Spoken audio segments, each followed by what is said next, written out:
Yes, we can. Okay, super. Super. Okay. Right.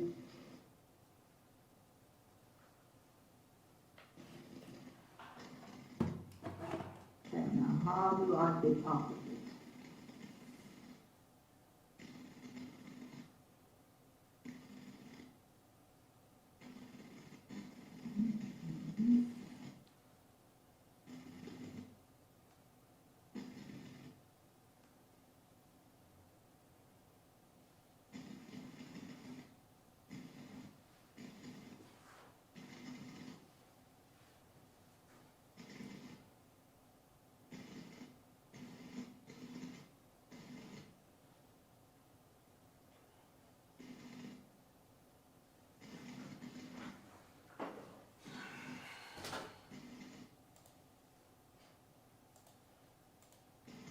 Okay, great. That seems to be working.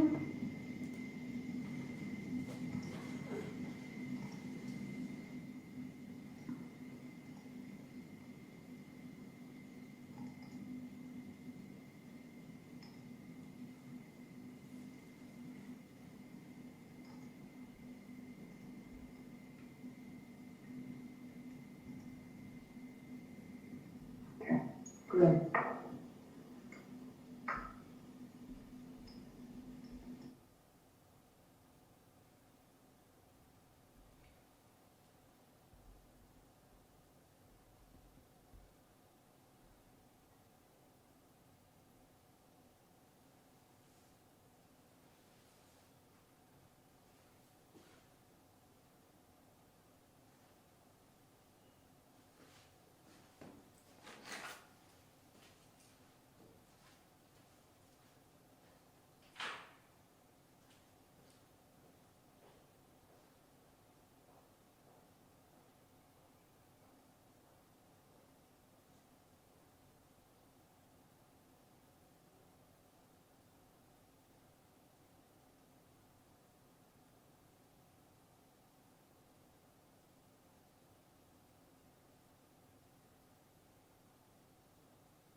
Welcome, colleagues.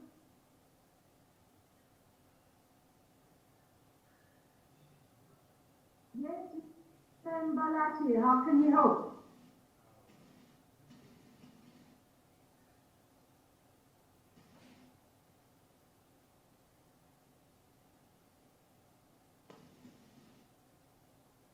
Ma'am Balaji, you've got your hand up. Can I help you?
Sophie, Memabas. I'm here.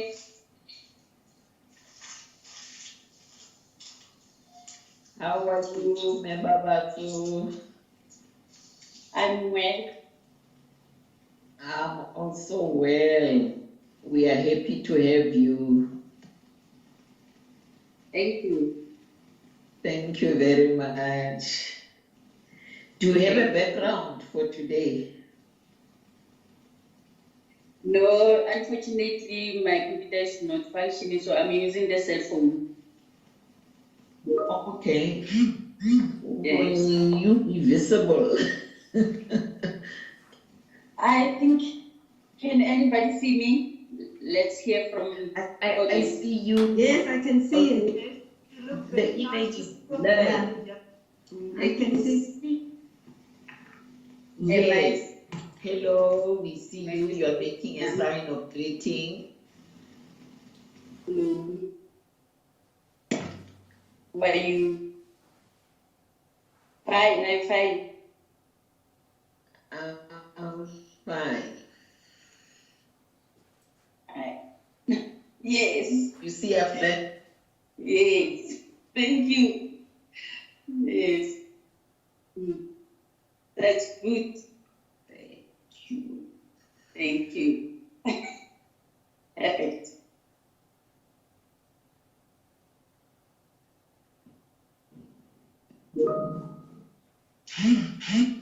but it's freezing your image.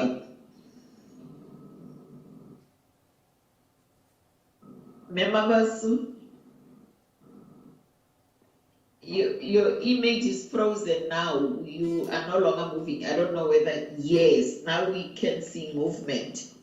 Yeah, we can see movement. Let's start again. Greet us. Hello. Oh. And,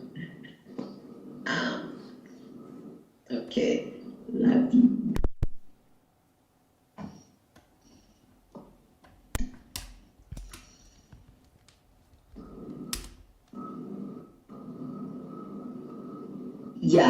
Yeah, no, we see you, although it's as though, yeah, it's becoming clearer, it disappears, yeah, now you are very clear, your face is clear now. Okay, thank you very much, thank you very much. Who is my shop? My shop here.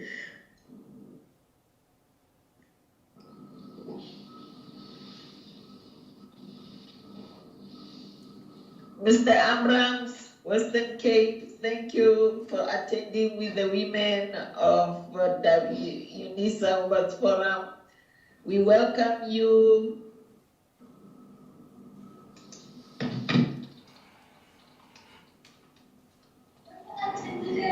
Yes, John is here. That's good. Thank you, John, for supporting the women. Well, it's Hi, true. Prof. This is all about making together. UNISA Women's Forum does Exactly. not occur.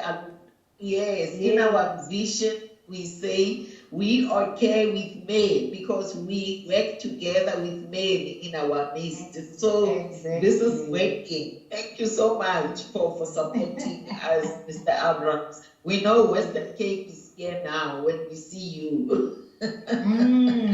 Yeah. It's You'll invite exciting. other men to support us too. Yeah, no, he will invite other men to support the vision of women at UNISA. Yeah. I think the invite said 12:30. Papa, They said apparently it's 12. It's 12 for 12:30. or it's 12 for 12:30. Okay. Yeah. Is there any Yeah. video that we are playing so that we can, in the meantime, rehearse? Is there any video or anything that we need to play? Yeah, maybe music if you can, Prof. It's you who must prepare. You are the program director, not us. And then, did you add on the program the poet from Kais? There's Miss Mafate. Can you add her on the program? We are talking to the wrong Dooley. My Papama was here, but she left. Yeah, I Dooley did. Papama left. Okay. I did. Oh, Oh, okay. you added her. Thank you very much. Fine. So I think those are the additions that I received for the program, and we are very happy to have young women who are also joining UWF.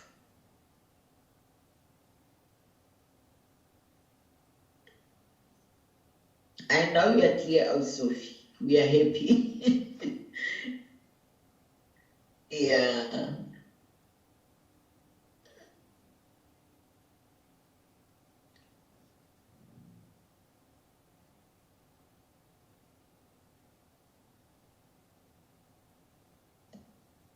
My network is bad, Prof. I cannot play music from my side. Yeah, no, because if the network is poor, then we are not going to get quality sound. Is Dr. Shandu in the house? But it also needs a very strong network, somebody who's on campus.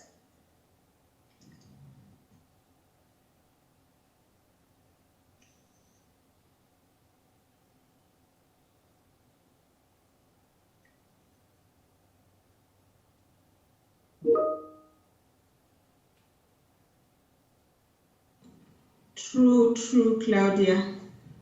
And yesterday it was misbehaving so bad. Oh, hey, no, the network of yesterday. I don't want to talk about that really. Can we play Uzugcina Impilo Yam by Vusi Kade? Yeah, you can try it because Impilo, it goes with mental issues. It's fine, you can play. I will reach because I was trying to share something, but it's fine. Oh, do you think I will be able to play it? I want to Yeah. Women are strong. Women can do anything.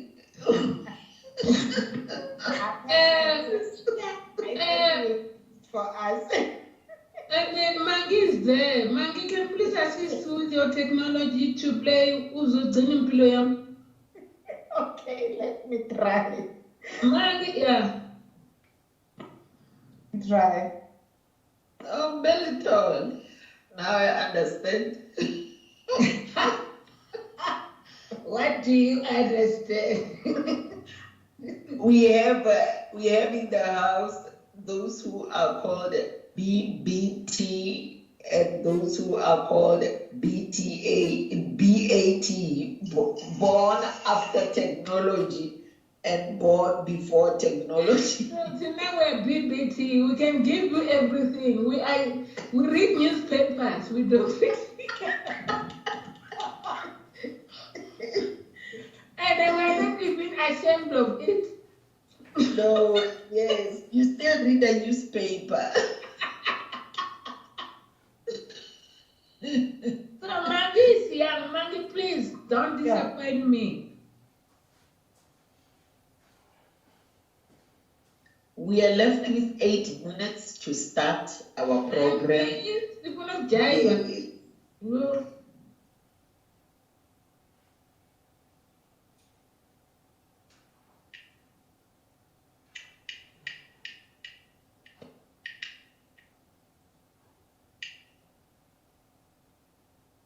Yeah, yesterday we slept. If we can reflect just a minute, oh, the presentation was powerful. We know who we are now. We moon.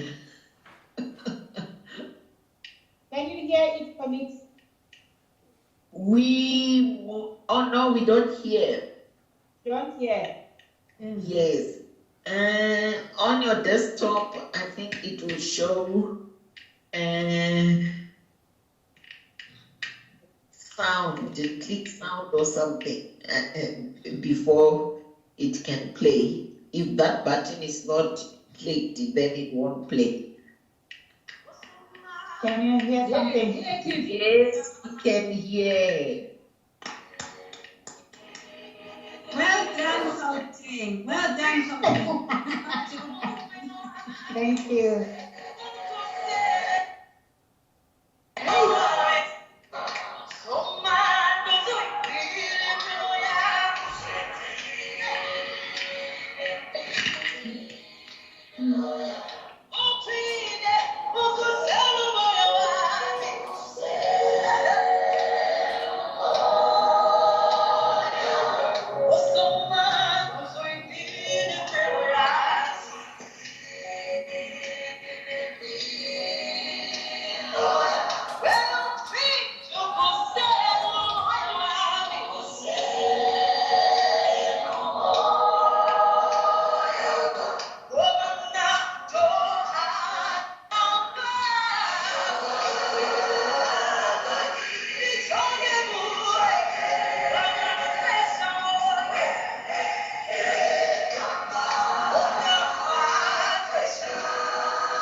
phinde.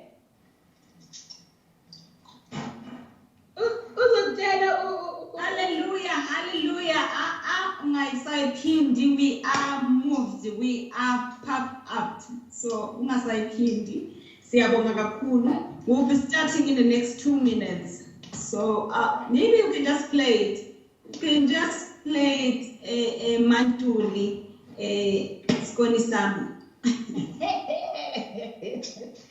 Yeah, Ziyaphinda. Ziyaphuma.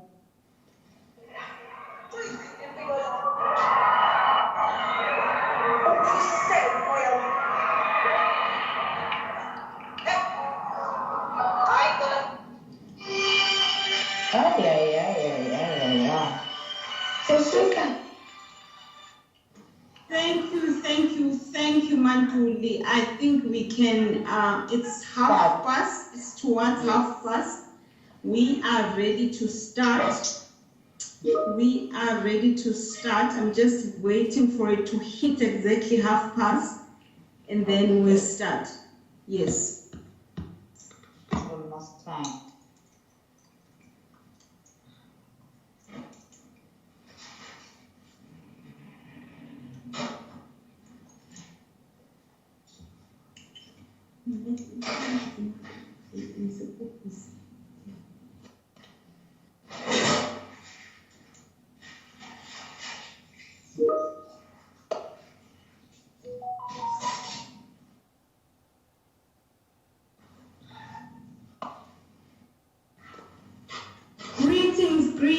Greetings, Bomme, greetings, Mbogoto, greetings, everyone. My name is Tembeka Ntuli Mphaphama. I'm based in the Gauteng region, and I will be your program director for today. I'm not alone, ladies and gentlemen. We have our sign language interpreter, Ms. Sophie Mabaso. Thank you so much, Ms. Sophie, for joining us, because this ensures that our events have a wider reach and also for us to be inclusive. Bomme, we actually meet during the most difficult time in our university, our nation and the world due to COVID-19, which is still in our midst. And there are so many other challenges that leave us bruised without being healed. Today is a special day for us, not only as women, but for men as well. I was actually excited to see some of the men joining us today. The focus today is on healing and rebuilding and restoring. Ladies and gentlemen, you will agree with me that today's event links well with what we learned yesterday on Earth Day about restoring, reclaiming our identity. When you go through pain, you sometimes even forget who you are as a person. For you to walk through the process of healing today, you need to open your heart.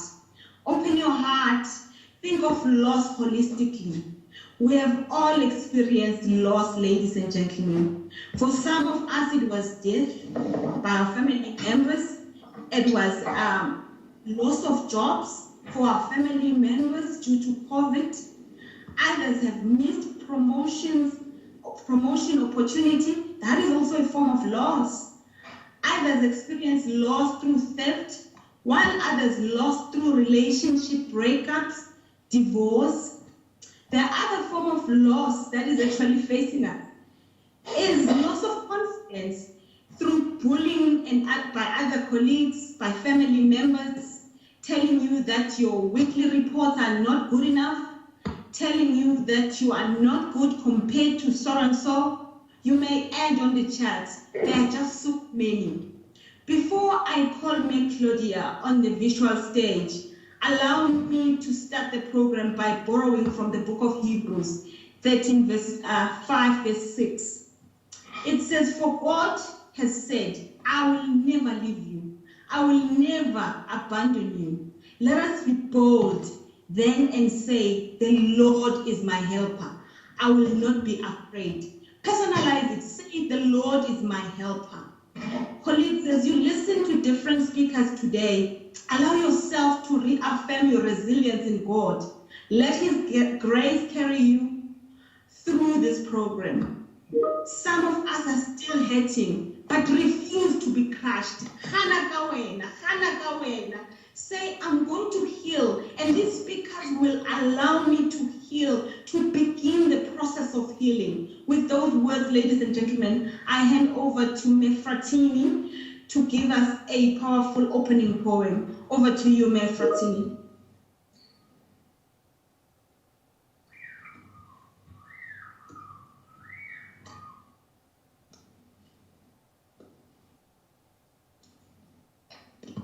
You are unmuted. Okay, it does help if one unmute. Thank you very much. The poem I'm going to produce to you today is a poem of healing. And I think it speaks to the question of loss. It is called Seeking Soul in Solitary States. And the healing workshop, it's very linked to the healing workshop we'll be doing later on in the afternoon in the program. So I'm going to tell you a story. It is a lie, but not everything in it is false. Make of it what you choose. They called her soul poetry, they called her work soul poetry, they called her soul poet, for she could weave words like a spider spins a web. She could tell stories that reflected the dewdrops on the suspended threads of silk under a moonless sky. On the day the world stood still, the women and children came rushing to her door, a throng of voices reverberating in the shallow distance of a faded sun. Motionless bodies staring at an invisible soul. Soul poet, what do you hear? Soul poet, what do you see? What do you see? What do you Soul poet, what do you hear? See, what do you hear? What do you see? What do you hear? What do you, soul poet, make us feel? She knew, even before she opened that vine-twisted, weather-beaten wooden door, the silence would be louder than a thunderclap in a cloudless sky. The invisible, more visible than the morning star just before dawn. She knew, now more than ever, those knocking at her door would once again shout into the darkness, spectral shadows of soundless echoes. She stood there, looking through the twisted branches of that all too familiar door with its strange symbols and changing images. He opened it and breathed in the silence. Thank you.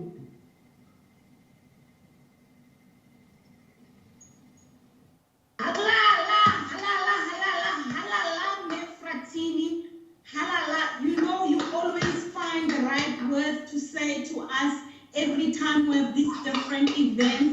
I don't know how you do it, but sometimes, you know, I just feel that Fratini is just multi-talented. Colleagues, you now see that at UNISA, there is so much talent. There is just so much talent that we don't know about. Ladies and gentlemen, please know that Claudia is also a UWF General Secretary. All these successful events that we see happening is because of her grand organizing skills. Halala, can we give her a virtual hand, ladies and gentlemen? You can also do that in the chat and just appreciate her, make some noise for her. As we heal, we need to just, Thank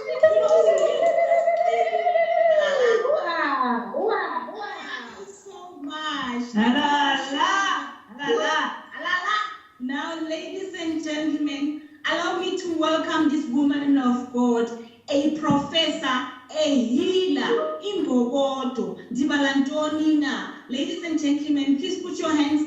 together for me, Professor Mahano, the UWF chairperson, to welcome us today. Over to you, Mahano. Munyana, Motswadi. Yes, Motswadi. Munyana. Colleagues,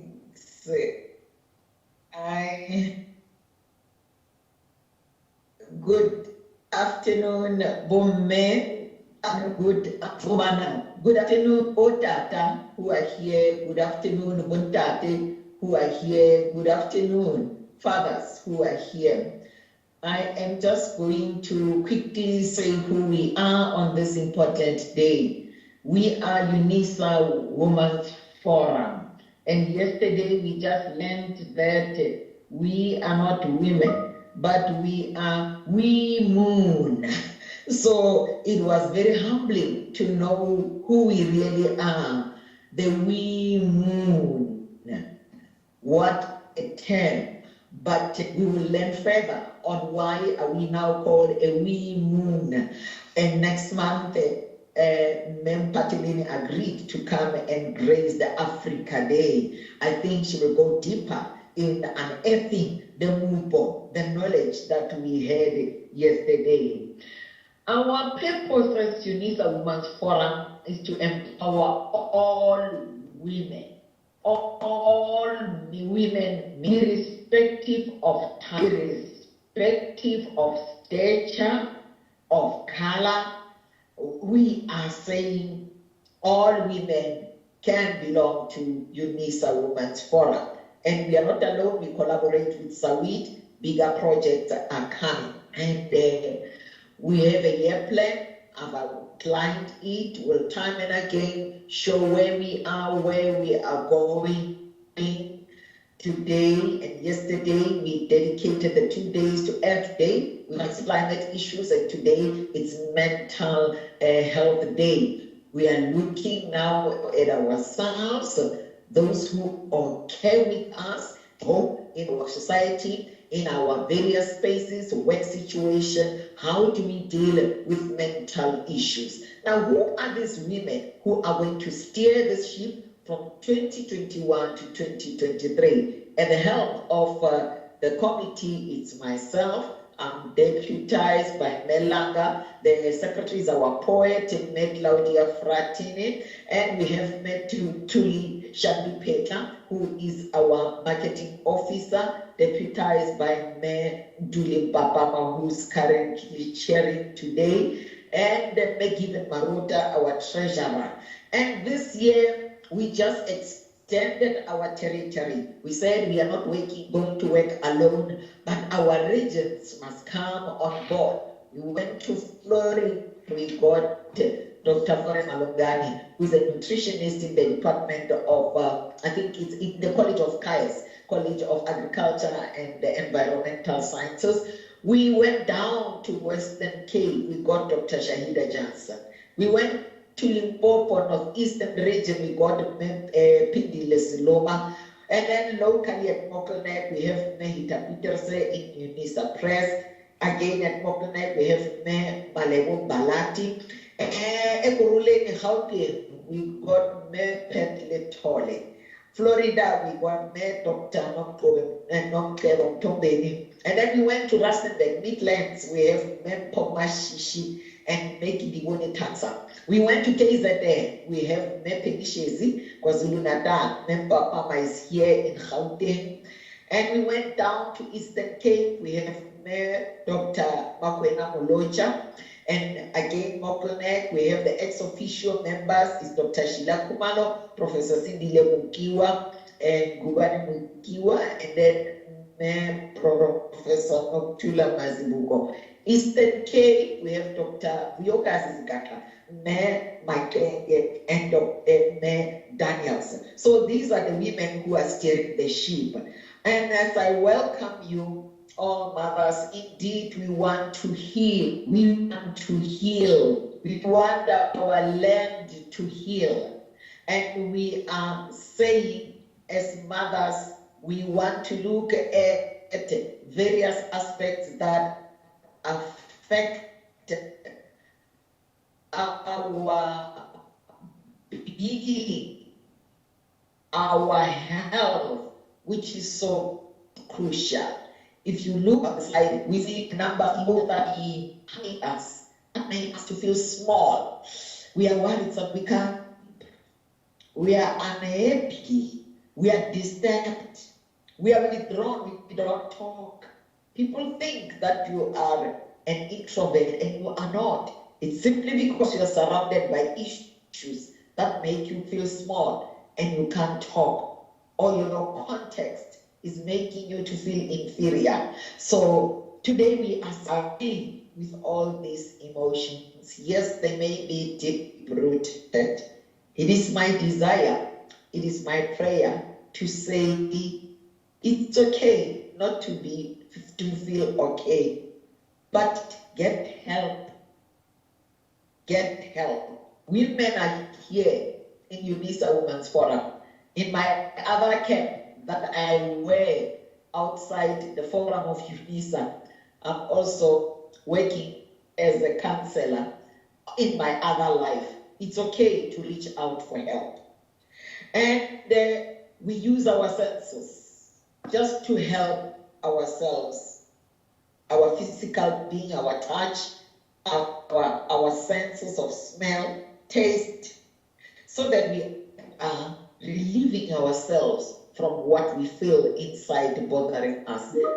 Recently, we saw on the media, even the younger generation is involved in issues of bullying, which is so disturbing. And it is the prayer of my heart. It is my desire that the psychic being of our generations, the older generation and the younger generation, can be restored so that we live in a society that is mentally sound, in a society that is out to heal and to help others. So that's our desire. We welcome the men who are amongst this group of ladies today. We say, men who are here, help us to heal the nation. Help us to live in harmony. We cannot live in harmony being women only, but we can live in harmony occurring together with you in various spaces. I looked at the names of the people who are here. I saw Mr. Abraham Jefferson from Western Cape. I saw Mr. Dubazani from KZN. I saw another gentleman by the name of David. We welcome the gentlemen who are here and we say, help us to heal the land. Help us to heal the nation. Over to you, Program Director. I thank you. You are all welcome.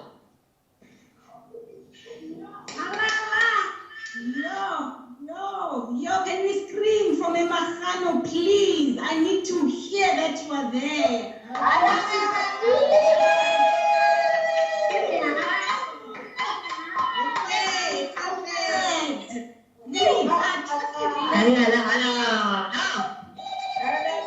So much.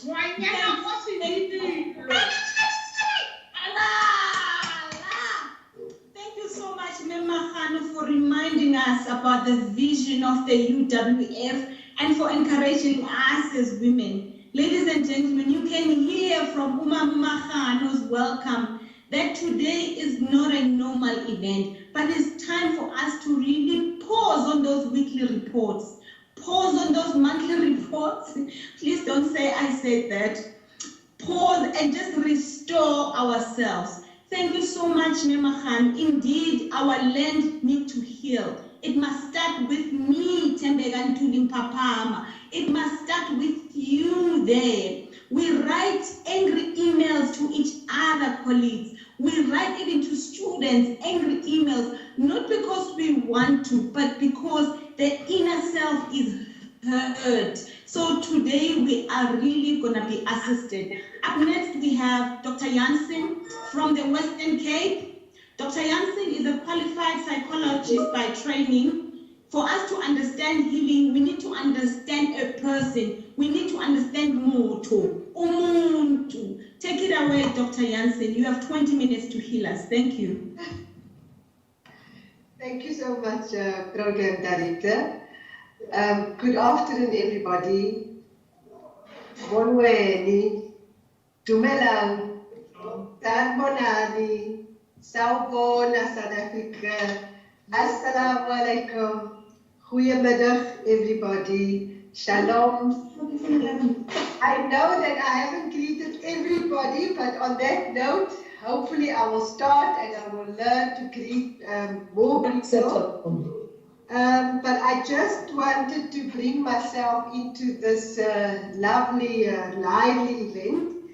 I'm very, very happy to be here, and thank you so much for inviting me. As Oostembeka, our program director, has introduced, my name is Shahida. And I think what I'm going to do is I'm just going to take it away without further ado and get right into the presentation. So hopefully, we will get some time to discuss and to share. So before I came to UNISA, I was the head of student counseling services at the University of the Western Cape. Let me just try and share my presentation so long, and you can just let me know when you can see it. Let me just put it on. Okay, you must just let me know when you can see it, all right? So as I was saying that Yes, you can see it, all right. So before I came to UNISA, I was the head of student counseling services at the University of the Western Cape. Now, as many of you know, our higher education counseling center students present with very complex losses and traumas, like our program director had mentioned about the loss and the trauma. And many of the psychologists then have not been used to seeing these kind of complex type of traumas and losses. I also observed that some of the students seem to require a kind of healing that most mental health professionals in South Africa were not trained to provide to their clients. So it was in that context that I started to experiment by introducing to our student clients pictures that remind them of their Ubuntu heritage. So before we began engaging with their problems, I would encourage them to briefly reflect on their cultural identities. So Ubuntu personhood was then used as a sort of an icebreaker. Before we shift to, what is wrong with you, we first just engage them in terms of who they are. Because in that context, of course, I was employed in my capacity as a registered clinical psychologist. However, at UNISA, I am a student support services professional, not a psychologist. But today, I am going to step into my disciplinary knowledge as a psychologist. So what am I going to do in this presentation? So in this presentation, I'm only going to discuss two things. I'm going to introduce this personhood experiment that I was starting with the students to share with you my understanding of personhood in an African context. And then secondly, I'm going to discuss with you why is it important, because our program director, in her opening remarks, she was already referring to identity. And she was talking about loss, and she was talking about abuse, and all the trauma that we're going through. But what I'm going to discuss in this presentation, not only am I going to introduce you to who you are, but I'm going to explain why it is important that we first talk about our wholeness, our sense of balance, our identities, before we start talking about what is wrong with us. All right, so it's important to have a point of departure of wholeness, health, and balance before we start talking about loss or brokenness. So before I move on to the discussion, I must just define what I mean by African. In June 2016, in June 2019 at the UNISA Western Cape graduation ceremony, Professor Sabate of UNISA's College of Education, in his Vice-Chancellor's address at the graduation, he said that an African identity has little to do with skin pigmentation. In other words, he was saying that it is not our color of our skin that makes us African. What he did say, and what I then looked at in the literature and what was confirmed, is that an African identity has got two legs. We are African to the extent to which we see ourselves as becoming human through others. Umuntu, ngumuntu, ngabantu. A person can only become a human being through being part of community. So the first leg of an African identity is to be a relational being. And then the second leg of an African identity is the minute we belong and the minute we are part of social systems, there will be some governance structures, there will be rules, and there will be boundaries. So in other words, the second leg of our African identity is about ethicality. So an African identity is based on relationality and on ethicality. So on that note, then I want to now move on to the discussion of this Afro-Eastern model of the South. And as you can see from this this sketch that is there, is that there's a lot of academics that are involved in this. Some very big African philosophers, our Ghanaian philosophers, and we have our local Professor Ntadlam Kize, we have our Professor Noye from the KwaZulu-Natal. But I'm not going to make this an academic exercise. What I'm going to do is to keep it very practical so that we can understand the issues of loss. So Professor Mkhize from KwaZulu-Natal, he says that the self, our personhood, is multivocal. What he means is that there are many different selves within us.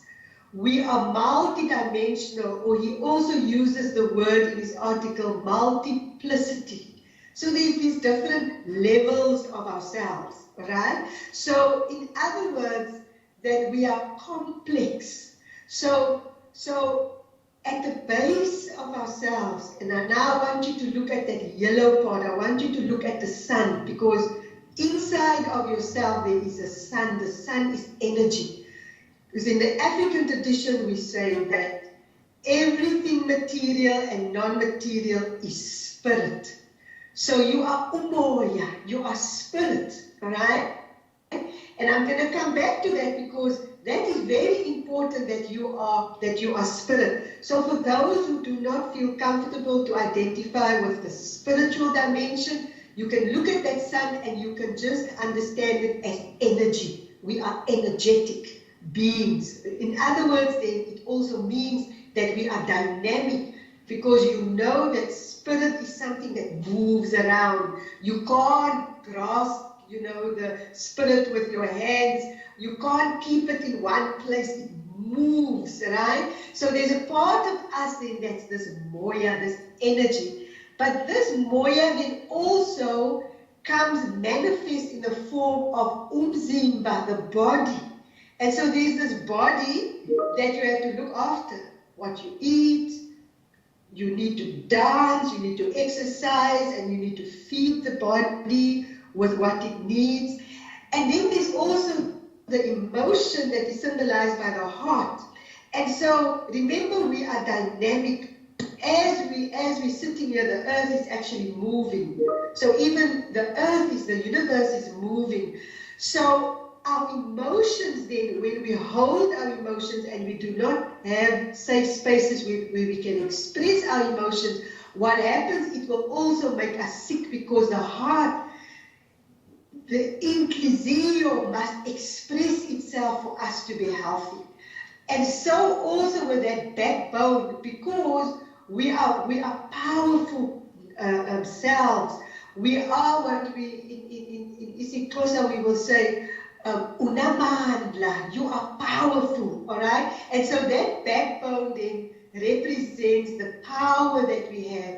And then of course we are in a higher education context, and so I don't have to tell you much about the brain. You know, about our worldly power, our skills. You are a musician, you are a carpenter, you are a lecturer, you are a professor. And so the brain is then that skilled part of ourselves. And then we also have a shadow, isitunzi. And it's so interesting how in vernacular, isitunzi is described as where the sun doesn't shine, you know, so there's that and what in Eastern traditions they call our animal nature.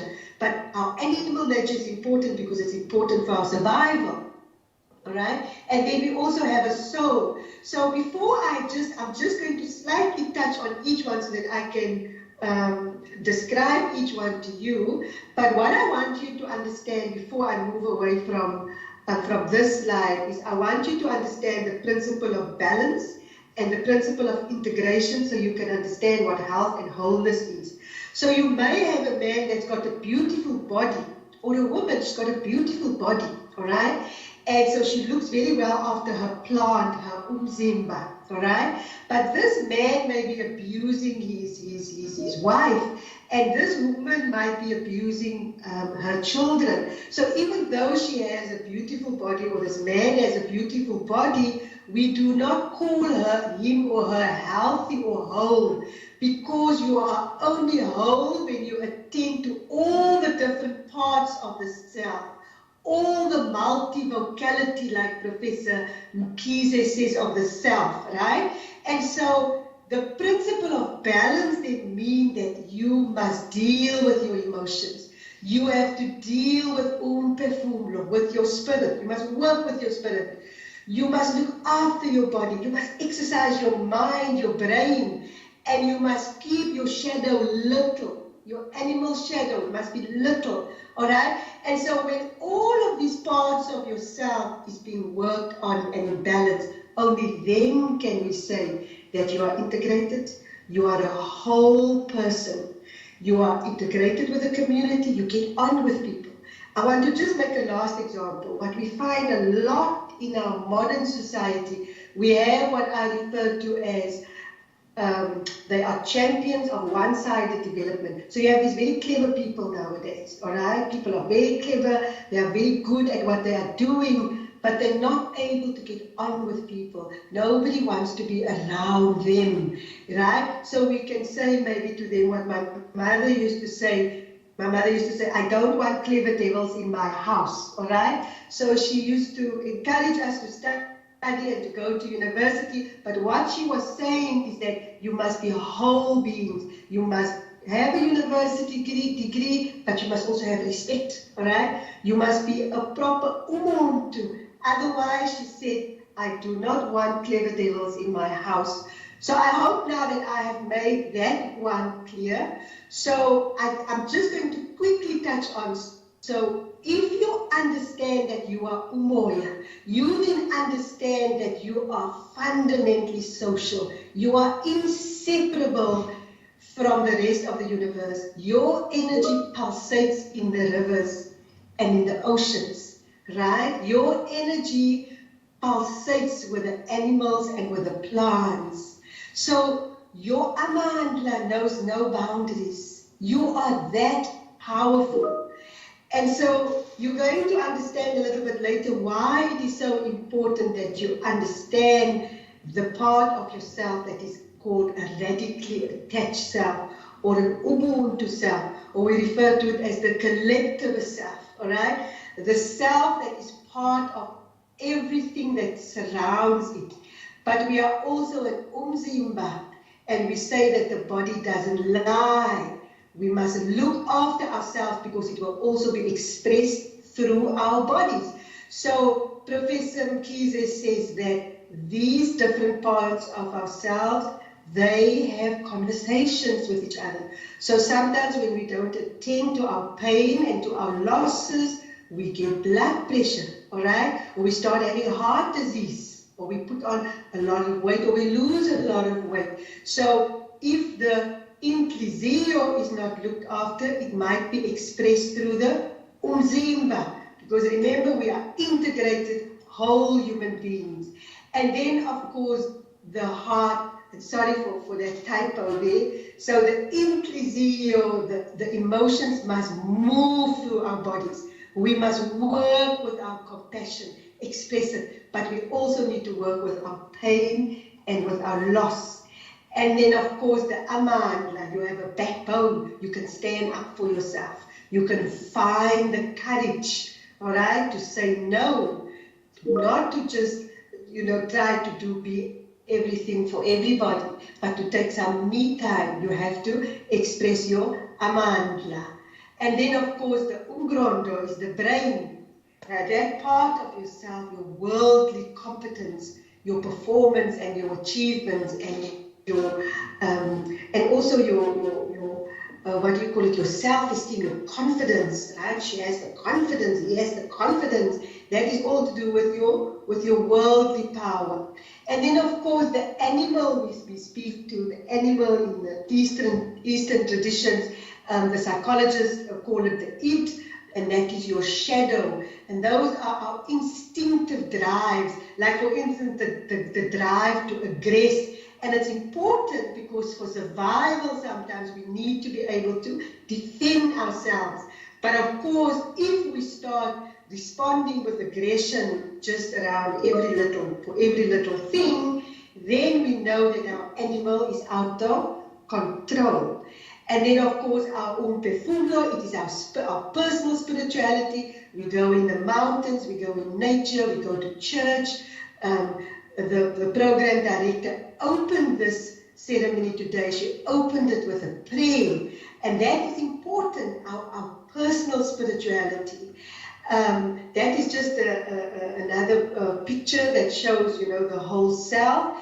So now I want to come to the second part, which is the last part before I end. So now I want to say, why is it important that we actually are able to start with, to know who we are, to be able to say, I am Ubuntu, I am this kind of person. Why is that important? And that is important for some of the following reasons. Let me just get to that. Why must I know myself? So I am Moya. I am unbreakable, right? I am indestructible. I am continuous with the rest of the universe. All right. Now, why is that important? Why is it important that I understand how unbreakable I am, how I am continuous with everything else in the universe? It is important for this reason.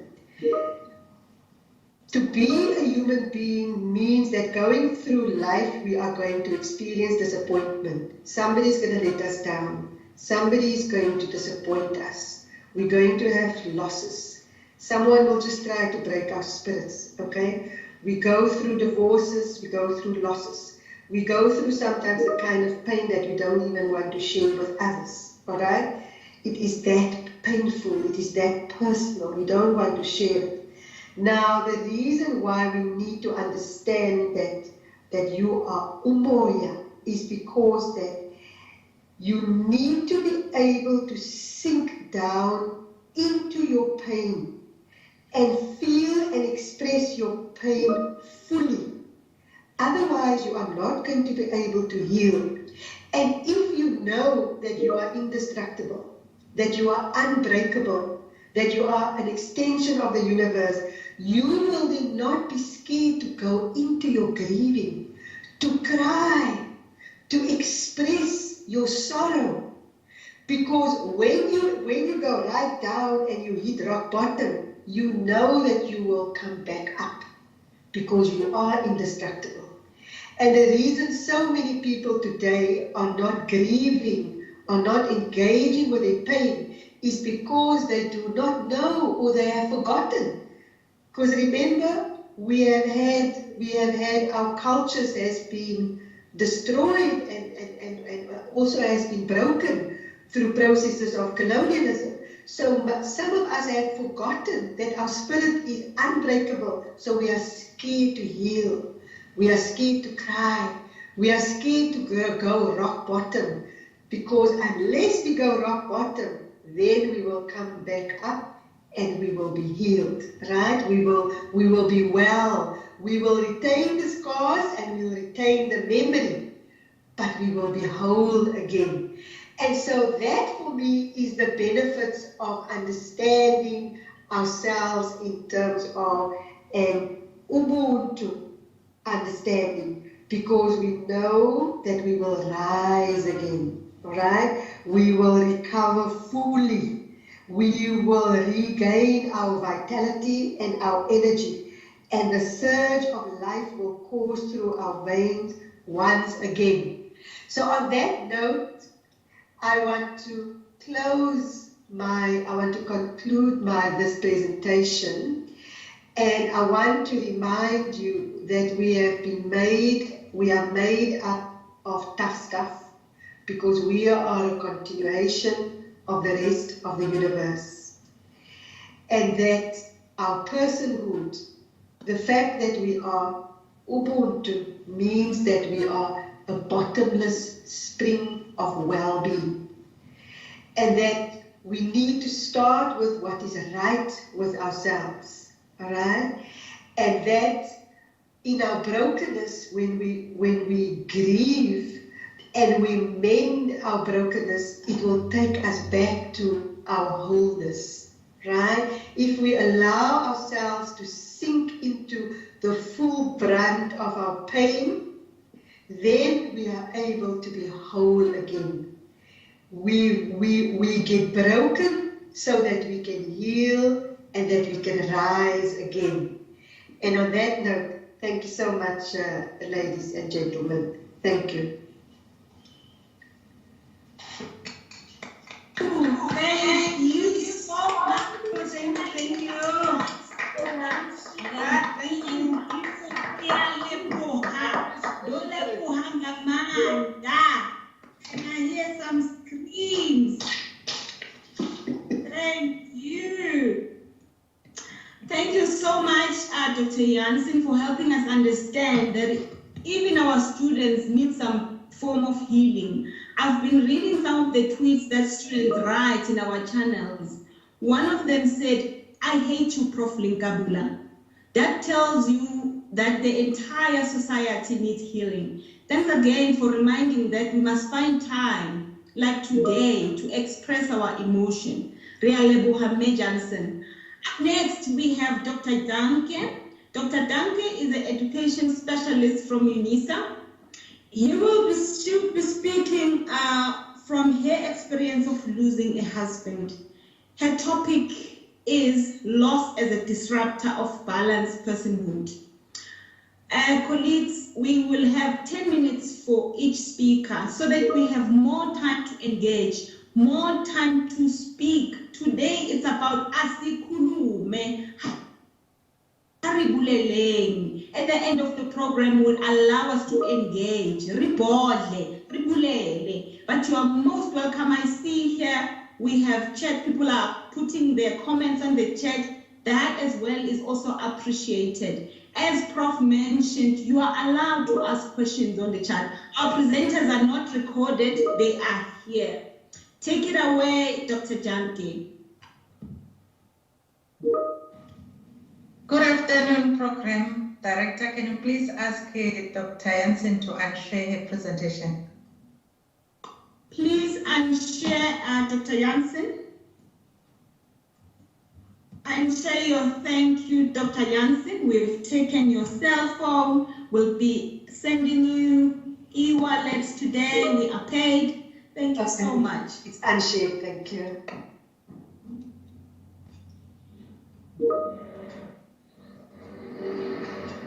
Over to you, Dr. Duncan.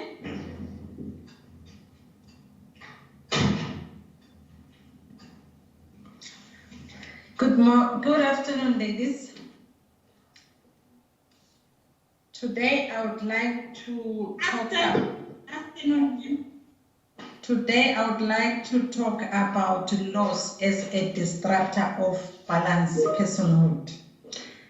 I would also want to acknowledge what the other speakers before me have said. There will be a repetition in our presentation because we want to emphasize the challenges that are brought by loss in our life. The aim of my presentation is to bring awareness about the challenges and health problems that people deal with because of loss. Loss by its nature brings disruption and imbalance in our lives.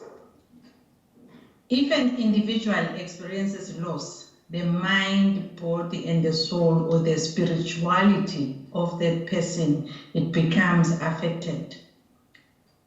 All of us colleagues, all of us ladies and gentlemen, we are guaranteed that one way or the other, we are going to experience loss in our lives. But what we should understand is that we experience different type of loss. Some they lose their loved ones. It can be a child, it can be a spouse, it can be a wife, it can be your grandmother, it can be your uncle, it can be that neighbor, your colleague, you know. And then now what we are seeing of late with this COVID-19 pandemic is that people are losing work, others are losing status. Also, people lose opportunities in the workplace of promotion because of the politics that we find ourselves in our workspaces. You find that you deserve to become a professor or a director or a supervisor, but somebody decided that nope, this one is not good enough. Instead of putting person A, we are going to put person B. So the person who has been working herself or himself and preparing for that position, when he loses that position, it's a loss. Because already you plan, you put yourself out there, you apply, go for interviews and all that. When you lose that opportunity to become or to get that job, it affects you a lot. Also, we have people who don't have children, but they have pets. The pets means a lot to them. They treat their pets like children. So when those people lose their pets as well, they get affected, just like someone who has lost a child. So we need to understand that as people. And also have then people who experience loss through divorce or through separation. So some of them, you find that you have spent maybe 50 years or 40 years with a person, and suddenly the person comes back to you and say, let us divorce. I found somebody new. It's a loss. You'll end up having problems. It will affect you. It will affect your body. It will affect your spirituality. It will affect your mental health. Also, now I'm saying to myself, what happens then when we experience loss? I'm saying during loss, we feel empty. You feel distressed. Your soul is troubled. Your body is not coping. Your mind is not coping. And in most cases, we are not coping because this is a new space for you. There is no manual to prepare you for this space that you find yourself in. And then we have people around us, other sisters, our relatives, our in-laws, our church members, who will make jokes about the situations that we are going through. So that makes it very hard for us to cope with the situation that we find ourselves in. And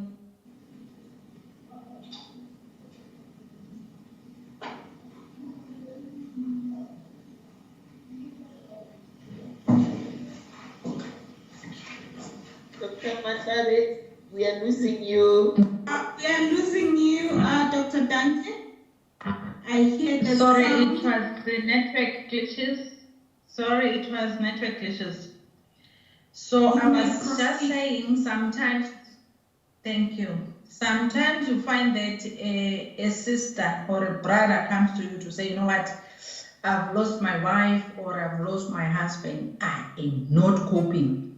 So some people, instead of helping this person, they will move around sharing gossip. You know, when the stories go back to the person who came, like for instance, let me say I'm person A, I go to person B to tell person B that, you know what, I'm not coping with the situation. Person B go to C, D, E, F, then F comes back to me without knowing that the person that they are talking about is me. It is very painful, colleagues. Let us avoid doing that. So the other thing I'm saying, what happens then when we fail to cope with loss? When we fail to cope with loss, we get sick. We experience what we call ambiguous loss. Ambiguous loss is when you are in that continuous situation of losing because you feel helpless and there is no closure in what you are going through. So some people, they say, man, why are you still mourning? The person died 3 years ago or 6 years or 20 years ago. Others have been mourning for long. It's not for you to judge that person. What you need to do is just to understand and give that person support and hope, you know, not to say, man, it has been too long, you need to move on now. People move on when they feel that they are ready. They don't have to be rushed to move on. Also, we are saying the other people, when they are in that space of loss, they experience the spiritual loss, they end up not knowing who they are.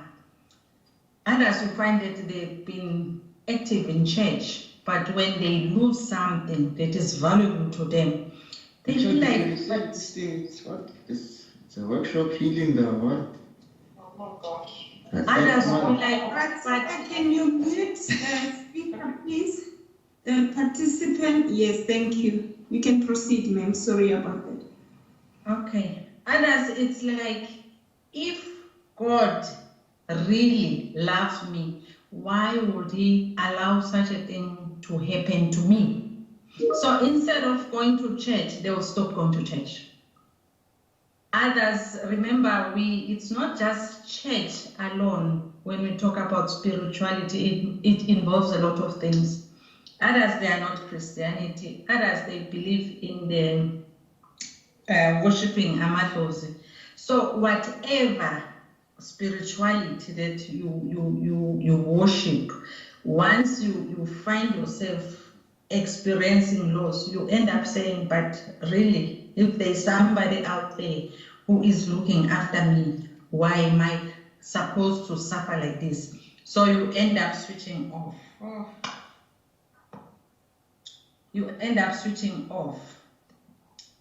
And then I would like to share this information. I got it from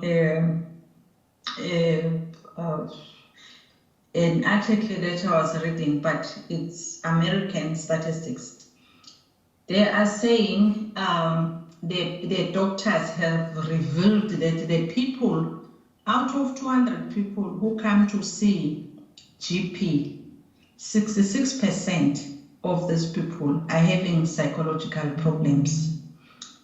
Out of 55 of those people that go and see doctors, they are dealing with loss. And then I said to myself, if we are having such high statistics of people who are dealing with laws, what is our people? Oh God. Yes.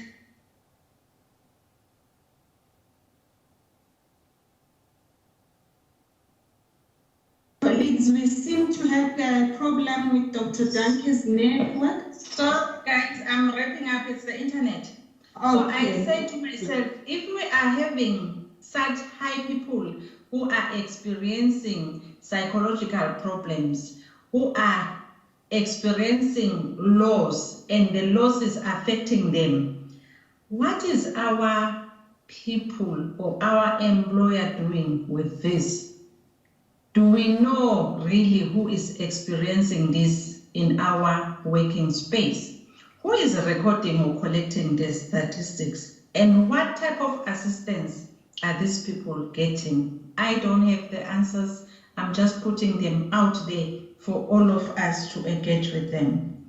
So then I'm saying, what do we then need to do when you experience loss? I'm saying it is very important for the person who's going through loss to seek professional help. You need to go to your medical doctor. The doctor then will tell you to go and see a psychologist or a social worker or a psychiatrist. It will depend about the seriousness of the challenges that you are having. Remember, we said it will affect your body and your mental health. So the medical doctors will then know which specialist you need to consult. So also I'm saying, apart from these people, the experts, we need to align ourselves with support groups. Like for instance, you can go to a medical doctor or to a psychologist, and you find that the psychologist has never experienced a death of a husband. And then when you get there, it's like, man, that person is dead. Stop mourning, just understand, move on. You know, those things, they are hateful because you don't want to hear that.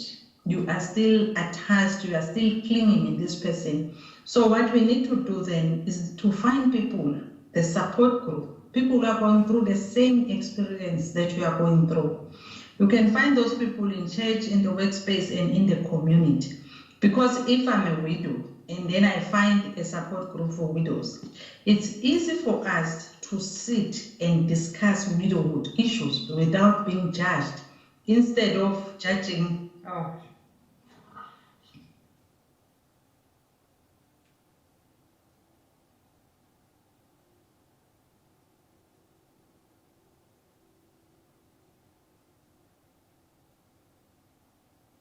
Sorry, colleagues, we are really battling with the internet for Dr. Sizakis. I'm just presenting the slide, the last slide. Okay.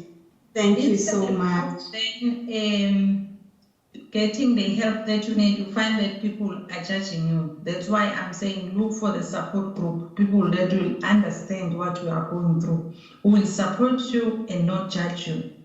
So in closing, I'm saying, let us be kind, people. Do not judge the person who is going through a loss. Have empathy, understand them. Sometimes they just need someone that they can talk to. So your job is just to listen and listen and listen.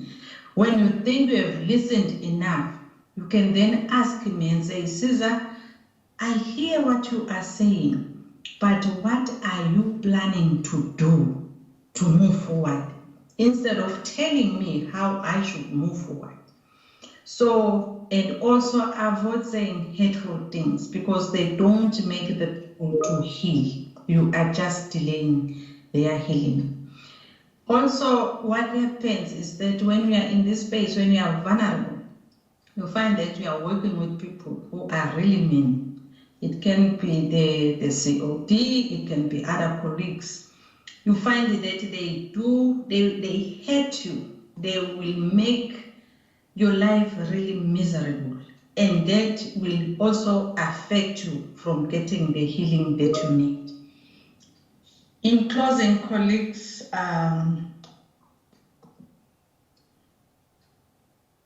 I'm saying also let us avoid comparing bananas and apples. Some people, remember, we talk about different losses.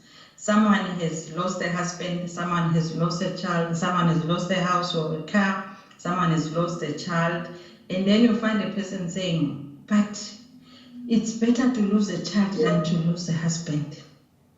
It is unfair to compare these two things. You can't compare them because we are going through different things. So let us try to understand that it doesn't matter what I have lost. Loss is loss. So I'm also saying, let us try then to do the right things. Let us support people, send them messages of hope, inspire them, motivate them.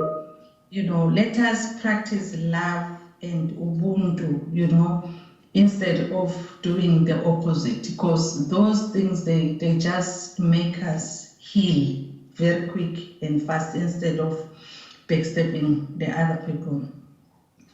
Thank you very much, everybody in this forum, for listening to my presentation. I will urge you to preach love, preach support, support somebody in your workplace, in your community, in your church, everywhere. It makes a huge difference to that person who has lost something. I thank you. Wow, Dr. Danke. I see the visual hands are already going. I see our numbers are stable. There is no one leaving the chat. Wow, thank you so much for that touching presentation. Thank you so much, Dr. Sizakele Danke. Thank you, colleagues, for the virtual claps. I see them. Your presentation was deep. We are not screaming, not because you did not present well, but because we are internalizing what you said. Actually, as a mom fundisi myself, we sometimes say people don't pray enough. Why is she crying for such a long time? And today I've learned that we must give people enough time to cry, to heal, and stop judging and stop spreading news through WhatsApps, and just support them. Now, ladies and gentlemen, now that we've spoken about loss as a disruptor, allow me to introduce a poet in our midst, Mada Faye from Case, to bless us with just one poem.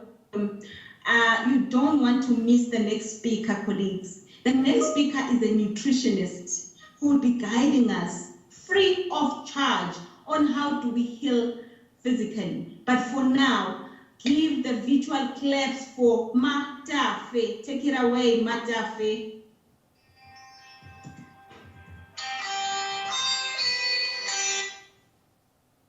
Hello, Lena. Can you unshare your presentation, Dr. Danke? Claudia, please remember to mute, please.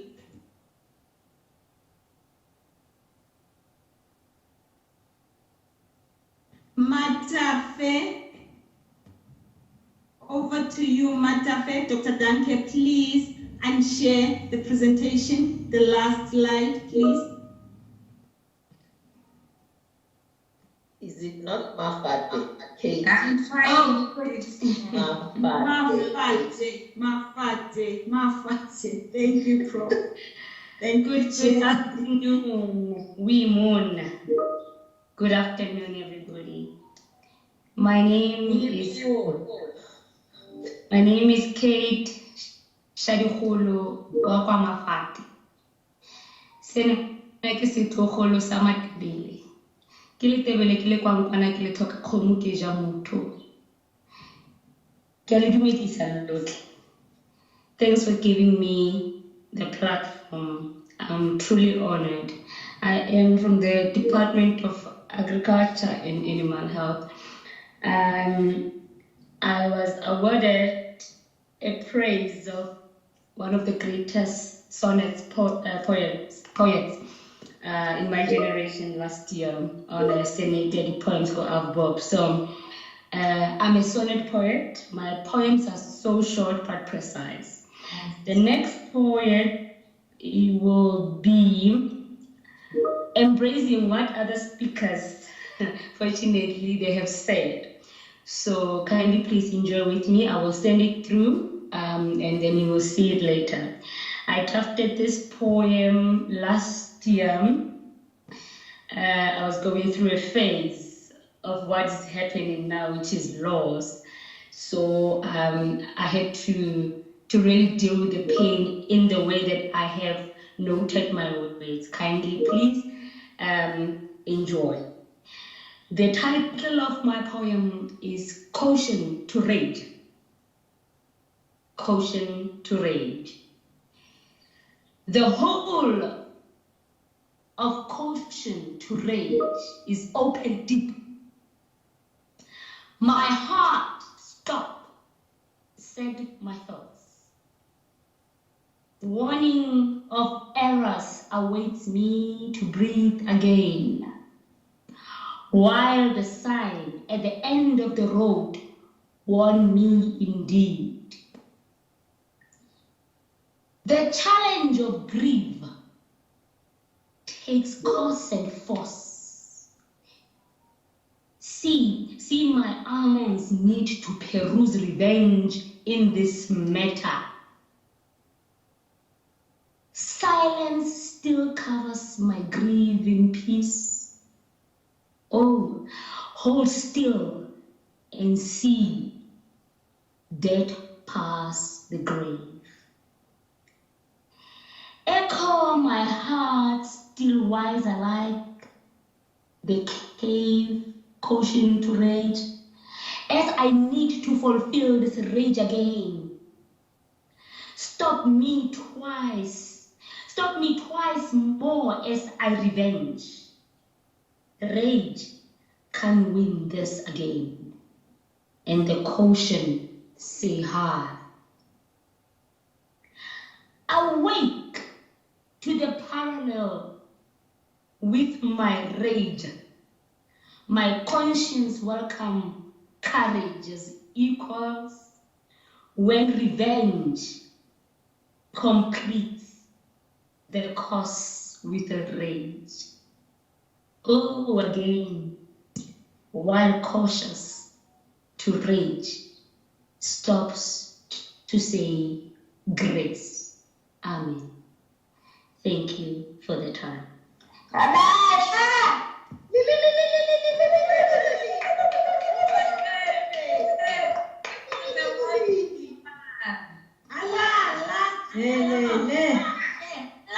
Can we give her a round of applause again?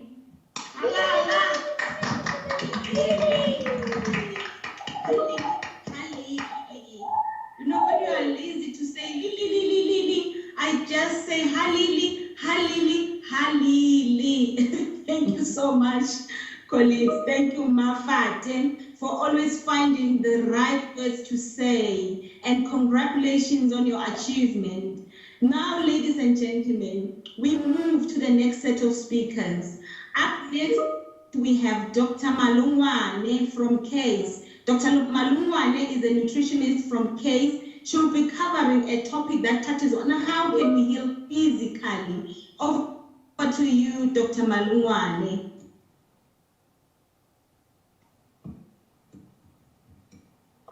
Dr. Malungwane in the house. Thank you.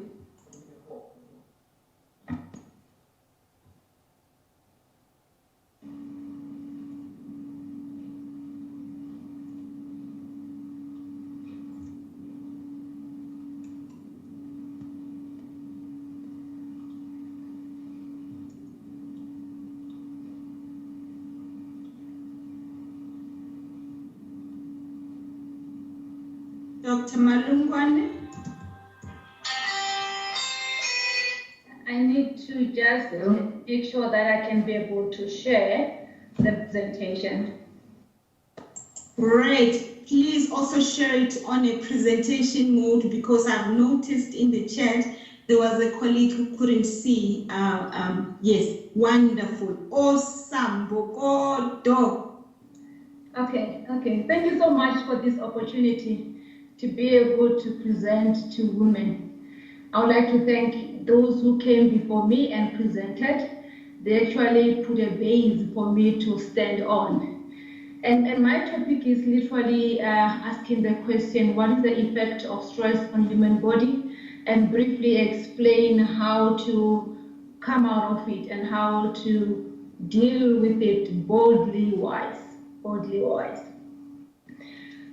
I want to quote these proverbs. It's proverbs that says a crushed spirit who can bear, and a strong spirit will lift a person who is down and not having direction. To say we survive, and I'm taking from the first presenter, we survive because of the strong spirit that is in us. It's the one that will sustain one person, even in bodily pains and troubles. A strong spirit is what we need. But obviously, this spirit is housed in the body, and that's why I come in. The first one is just to explain how the stress affects the human body. It differs from one person to another. I think there's something wrong there with you. Oh, okay. It differs from one person to another. You'll pardon me, I don't know what I did with my slides. And how it affects us also differs. To some people, it will affect the hair and will result in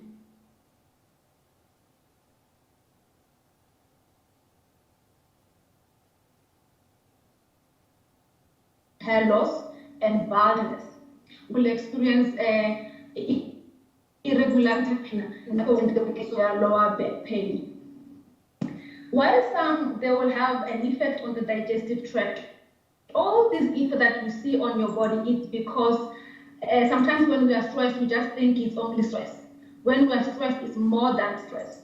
We release chemicals, and one of the chemicals we release is cortisol. And when it's released, it causes havoc to all the body parts. By the way, I must say that a stress, when it's acute, it's fine. But when it becomes chronic, meaning it happens on a continuous and a longer period, that's where the problem is, because you have this cortisol released in your body and it wreaks havoc throughout your system. Like for instance, one of the systems that will be affected is digestive tract. And I want to give an example of myself there. When I went through divorce, I did not have any effect in all the hair, the muscles, and all those things, but I had a strong effect on the digestive tract. And the reason why digestive tract experience that effect when you are stressed, it's because the body is fighting to support only the vital organs. And then it compromises the non-vital organ, and the gut, unfortunately, is one of the non-vital organs. Then it gets compromised.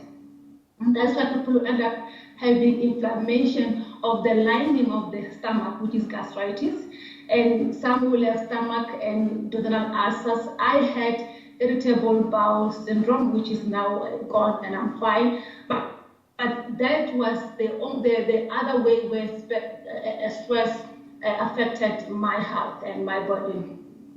Unfortunately, all of the people who are having stress will, because the gut is compromised, the energy and all the resources are given to vital to survive, all the people will experience a disruption in the gut microbiota.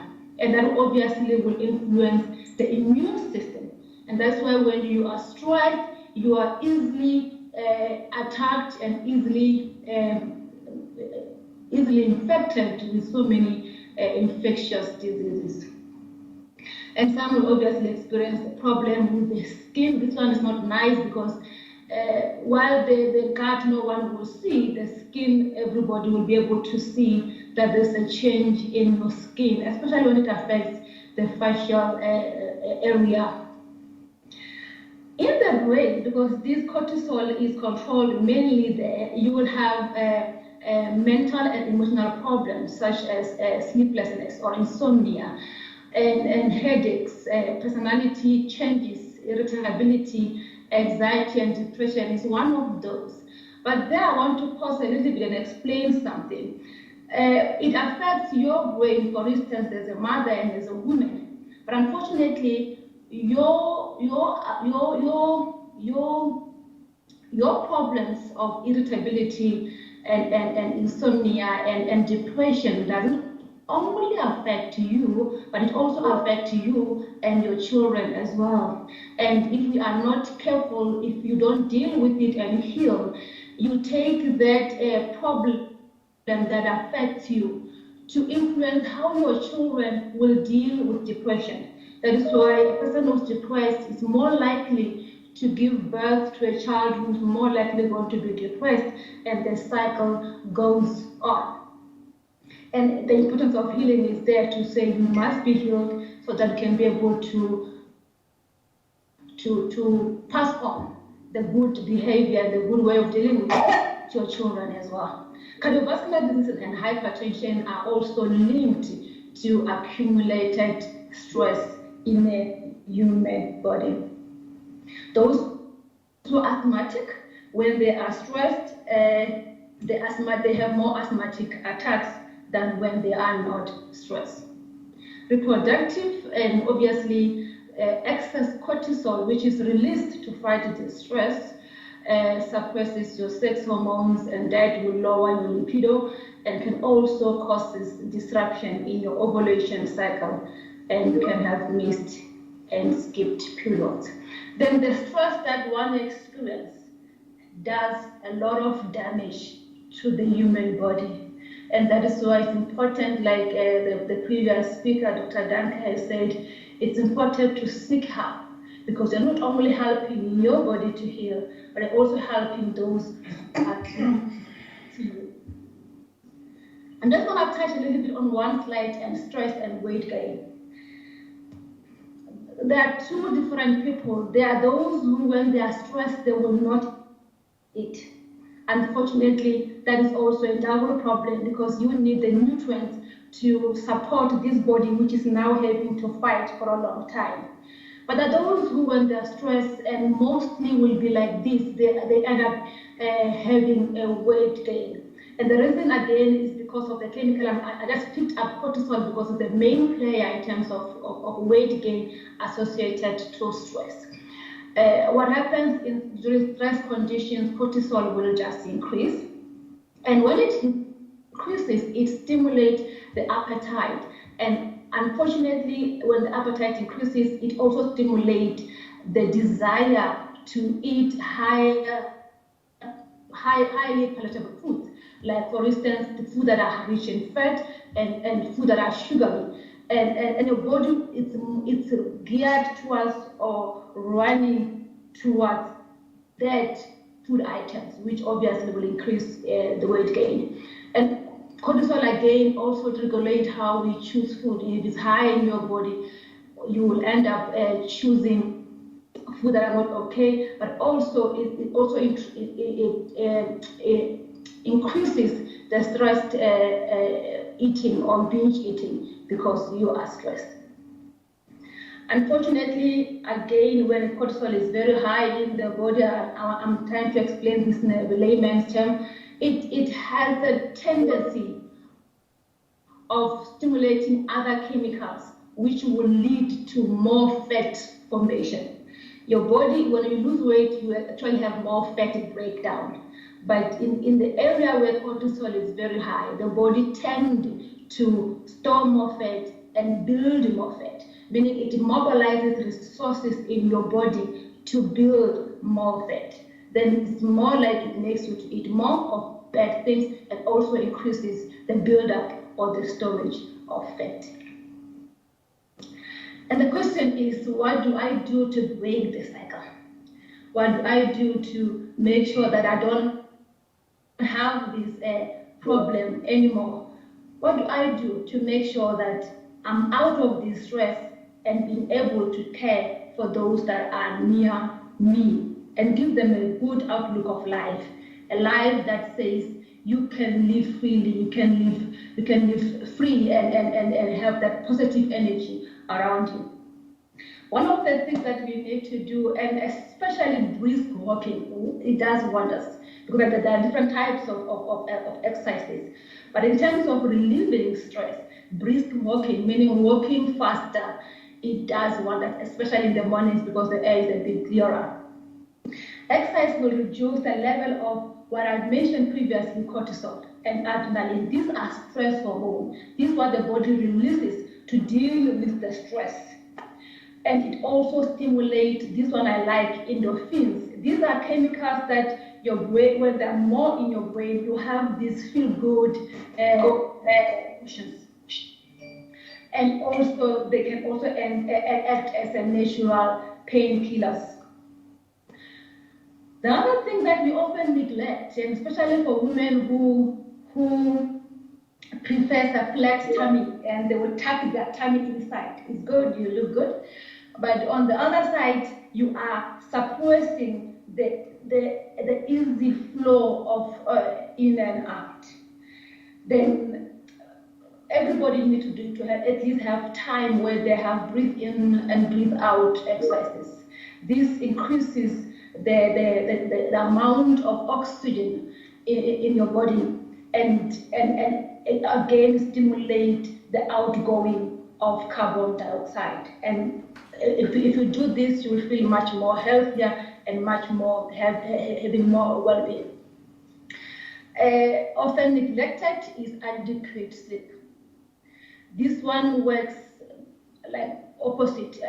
Lack of sleep causes stress, and the high level of stress causes sleeplessness. Then, if possible, try to at least give enough time to sleep and rest, and let your body rejuvenate itself, because the body has got a mechanism that it has to heal itself. I want to go to the food. I've explained that cortisol ensures that you have more appetite for food which are not healthy. It's important to eat healthy food. Not only that you will deal with the stress and increase your vitality and increase the amount of oxygen in your body, but you also have a solution to other cardiovascular conditions, diabetes and hypertension as well. The studies have shown that those who are stressed and they are eating healthy has more capacity to deal with stress than those who are eating unhealthy food. And high sugary food are the culprit. High sugar is associated with increased level of stress, or increases the level of stress hormones in one system. Eat more of good food and eat less of bad food. And if possible, if you could avoid it, please avoid all the bad stuff. Thank you so much for listening. Sure. Yeah. So much. Yeah, thank you. I'm jumping, colleagues. I'm just jumping. Thank you so much. I see the visual claps. I'm no longer requesting them. They are actually just coming automatically. And I see our numbers have jumped 82. They are moving to 85. Colleagues are not going anywhere. I'll request Dr. Malungwane to share the presentation. I know that some of you will just see only my head. Siyabonga kakhulu, Dr. Malungwane, for the tips that you've just given us. In fact, right now, I'm asking colleagues to just stand up and just stretch 1 and 2, and then go back to your seat. Just stand up, please, please, please just stand up. Otherwise, we will not be doing justice to such a powerful presentation. She said we must exercise. At least let's just do that one. That one. Then the food we will see tomorrow, because today we're spoiling ourselves. Thank you so much, colleagues. Just stand up and just stretch. I hope you've stretched well. Going back to my program. Up next, we have Dr. Silinda. Dr. Silinda is a psychologist at UNISA. She will be covering mental wellness. Over to you, Ms. Linda. We are happy to have you today. You have only 10 minutes. Thank you so much.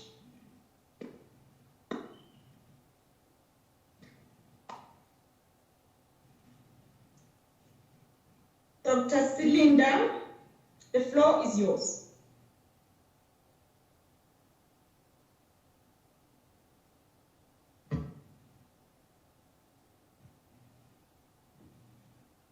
Can my team, Dr. Silinda?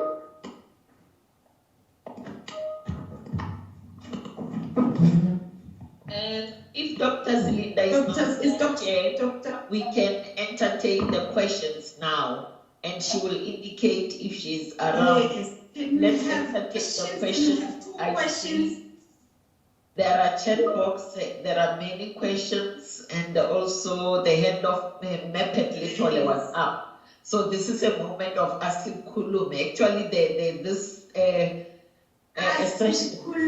Yes, Asikulume Nge Mama. Let's talk about Asikulume ladies. I see.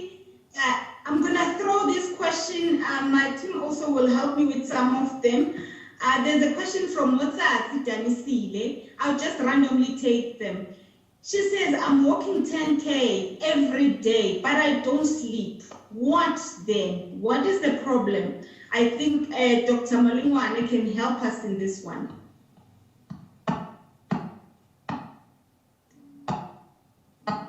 Yeah, you mentioned it's well-rounded. Its spirit, its soul, its the body, and it's a question which deserves some answers. But it's also nice to have the whole spectrum of the person who's asking the question. Okay, the 10 case that you are saying a person is doing, it also need to check what is it intense or light. We have what we call a zone minutes, and we have normal minutes. Those who have watches, they will know that there are 10,000 steps that we say is the minimum that a person should walk every day. But what matters is the intensity of that 10 kilometers. Is it intense or is it not intense? And again, the person needs to identify the right period of their sleeping pattern. And when that is taken into consideration, then I can be able to answer. But if a person is working intense, the more likely that they will be able to sleep. There is also a comment here. Yes. Can I respond? Someone wanted just to read. Yes, thank you so much, Dr. Yongwana. There's another question from Mozart. I think I've read it. Any direction to help where to get the help from inducing sleep except sleeping tablets when exercise is not working?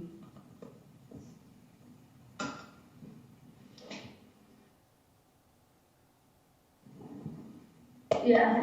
Can you come in, Dr. Malungwane? Yeah, that's what I'm saying. A person is holistic. The moment you start using sleeping tablets, it tells me that there is an embedded psychological problem, and that will need a psychological person to help. When I was presenting about the sleep, I said, unfortunately, stress causes sleeplessness. And sleeplessness obviously increases the stress as well. They are all working together. Then if you can't sleep and you're exercising, probably knowing that there is some things that you must deal with that involves your soul. And in that regard, I will recommend in the meantime for people to meditate. Very important, meditate. What do you do when you meditate? You say the things that will stimulate a good feeling. Most of the time we are stressed because we look at where we are and we imagine the worst of us. What meditation does is it looks at the person where you are and imagine the good of you. Then when you have a moment of meditation where you imagine the good of you, that will help the soul part, which cannot be dealt with food, but it can be dealt with in terms of meditation. Breathe in and breathe out exercises are one of those that could also help you as well. Unfortunately, in some other cases, you might need to seek for a group that has the same problems as you, support group, social group, that will help. You'll like occasionally need to share some of the things that you need to help each other with. Thank you so much, Dr. Malungwane. There's another question. In fact, I laughed when I saw this question. It says, with UNISA work, we sleep less. There's more in our portfolios. How do we balance this? I'll tell you why I laughed. The university is giving us 30 gigabytes for at night, which means you must actually work more at night. I'm not sure what is the thinking behind that. And then during the day, you get 20. So you end up working more at night than you would work during the day. How do we balance this, Doc? Over to you. The question was from Mema Khan, our chair.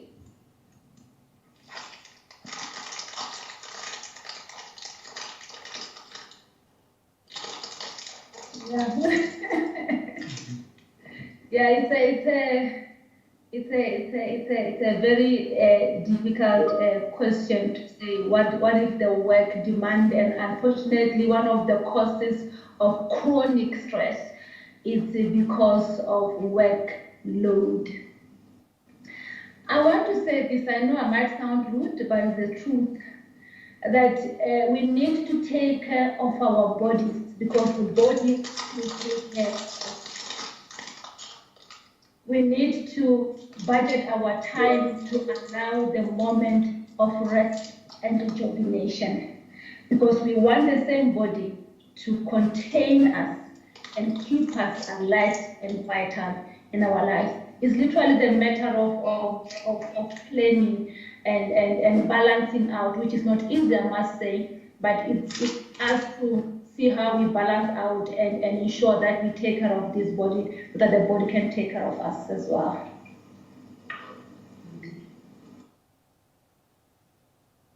Wow, thank you so much, Doc. And thank you, colleagues, for that engagement. It's exactly what was the purpose of this workshop today, because it's not just an event. We must get an opportunity to be able to speak, to ask relevant questions. Is there Dr. Cylinder now? Can I just check if she is here? If not, can we move quickly to Mefratini, to give us a spiritual rebirth activity. This activity will help us to restore what we've lost spiritually. You don't want to miss that. Over to you, Mefratini.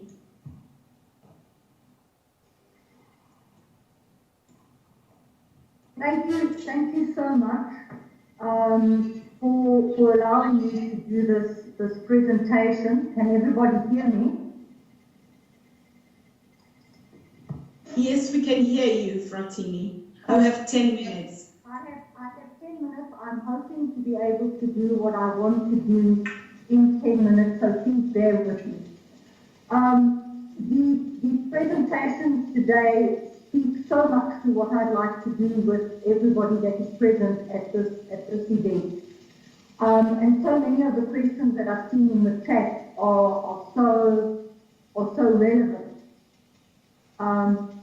to what we have lost.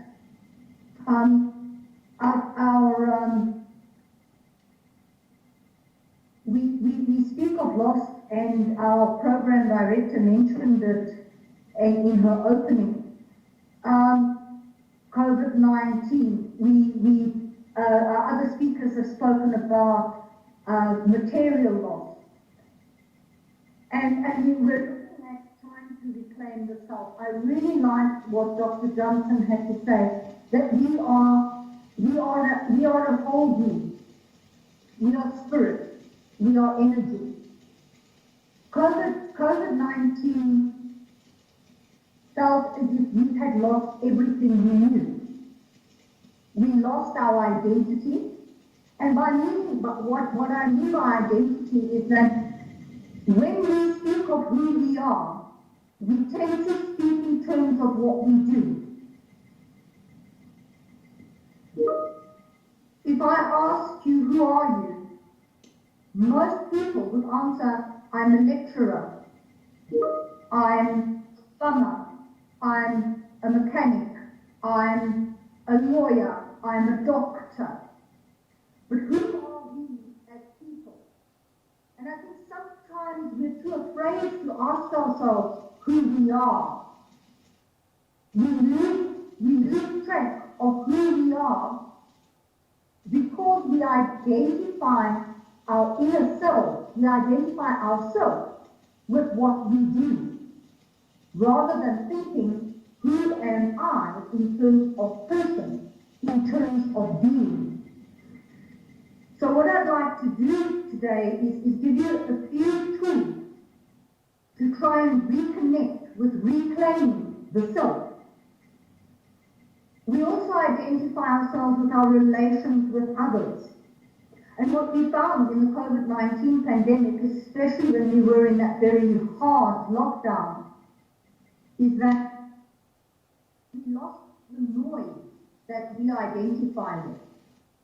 We were forced to step back, step aside, take stock of who we are when we're in silence.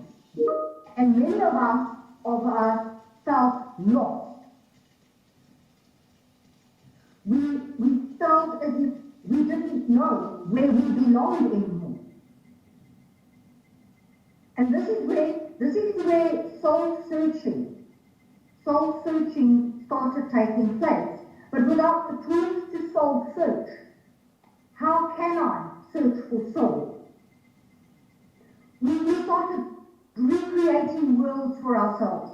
I don't know if anybody experienced the fact that there was a social media explosion. Everybody was on social media. We found connections on Facebook. We were tweeting them. But those were virtual worlds. And even when we did this, we kind of got some satisfaction, but we were still feeling empty. We were still feeling lost. So today we're looking at loss of self, loss of who we are. We tend to escape from ourselves. We found ourselves in cooking and baking to get our minds away from searching within ourselves. And even when we were keeping ourselves busy with all these activities, we still felt empty. What did we do? Let's take a moment to reflect. What did we do? What do we do when everything that is taken away from us that makes us who we are, what do we end up doing? Reflect for a second, and if you'd like, share it in the chat so that we can start the discussion.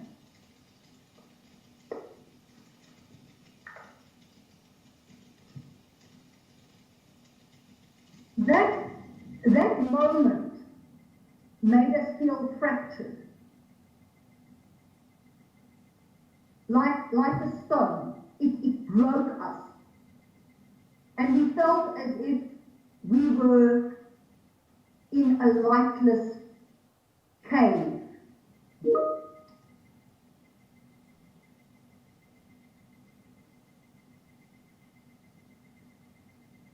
I'd like you to look at this image. What do we feel when we see this image? When we look into ourselves, when we try and connect to self, to restore the self, it is like looking into a dark cave, into a hole. And that sense of loss we feel makes us feel as if we are in this dark cave. But as Dr. Johnson also said in her presentation, we are dark and we are light. And in order to find who we are, we need to first connect with that which we refute. We need to connect with that dark side. We need to acknowledge that dark side. And slowly we move through to the light. What I'm going to do with you today is an exercise that uses the tree of life as a visual representation of how we move and grow. So we're moving slowly out of this cave. We take this time, and many of us didn't take that time. In fact, in some ways, the lockdown was a blessing. It allowed us to reach out and actually reevaluate who we are as people. What I'd like to do before we start is, Florence spoke about meditation. So what we're going to do is we're going to start to get ourselves into the mindset of taking in what the practice for today is. I'd like everybody to close their eyes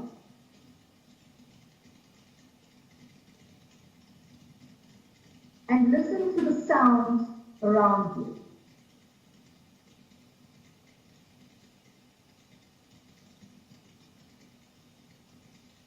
Now take a deep breath in, not through your nose, but that the breath comes from the bottom of your feet right up into your lungs. Hold that breath. 2, 3, 4, 5, and cannonball breath out. Whew.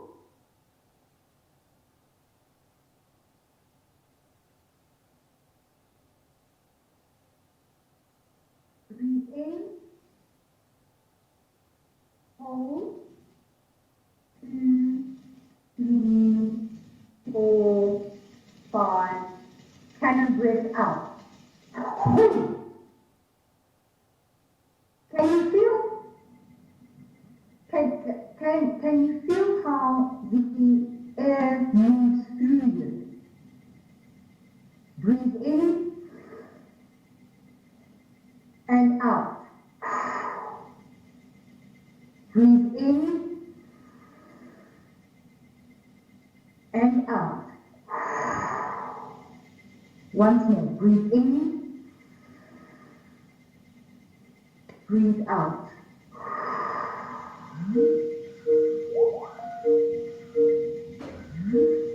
Ground yourselves.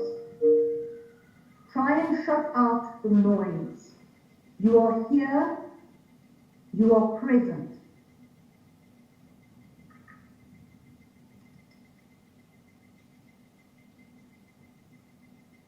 Focus on the image of a tree. The image I have on the screen is of a baobab tree. In winter, it is bare, but it stands. Imagine you are the tree. Feel your roots in the ground. Plant your feet in the ground. See the root growing into the ground, into the potential energy, the energy that is Mother Earth. Let that energy slowly move up your feet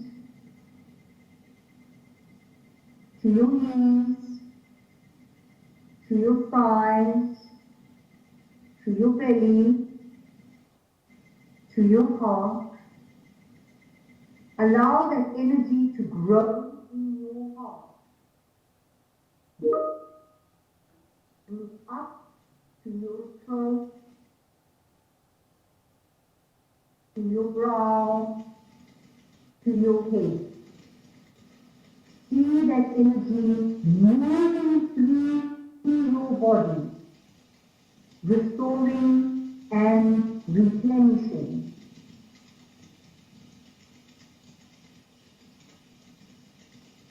Look at this tree. Look at yourself as this growing, living tree. What do you feel?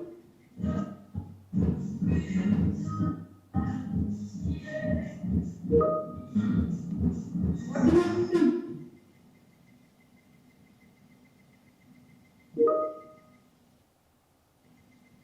As energy moves through you, what images come to mind?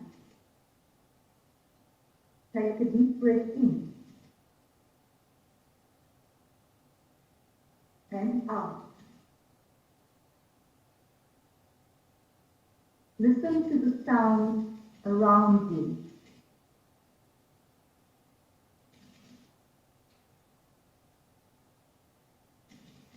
Now slowly look into yourself.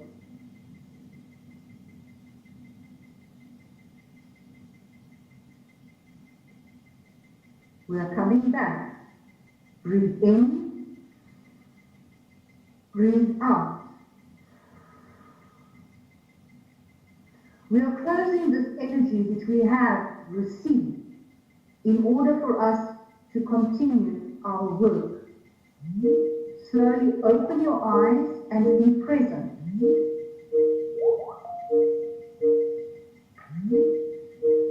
When you open your eyes, you are standing in front of a mountain.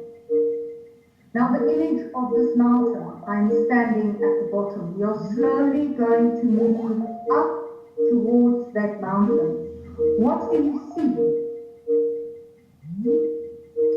It is a hand holding a rock. That hand holding the rock is the foundation of who we are. We need to reclaim who we are in order to be able to deal with loss. So what I would like everybody to do is start looking at oneself, looking beyond these scars, beyond, acknowledge the scars, acknowledge the shadow side of us, and move forward. We spoke of community. Community, we walked out of that cave. A community, communing with our great energy. And the reason I've used this image is that we are part of that energy. Now, when we deal with loss, we deal with many things. And I wish I had the time today to actually do a shadow meditation with you where we go into that darker self and heal the wounded child. Heal that which needs healing within us. You can become whole.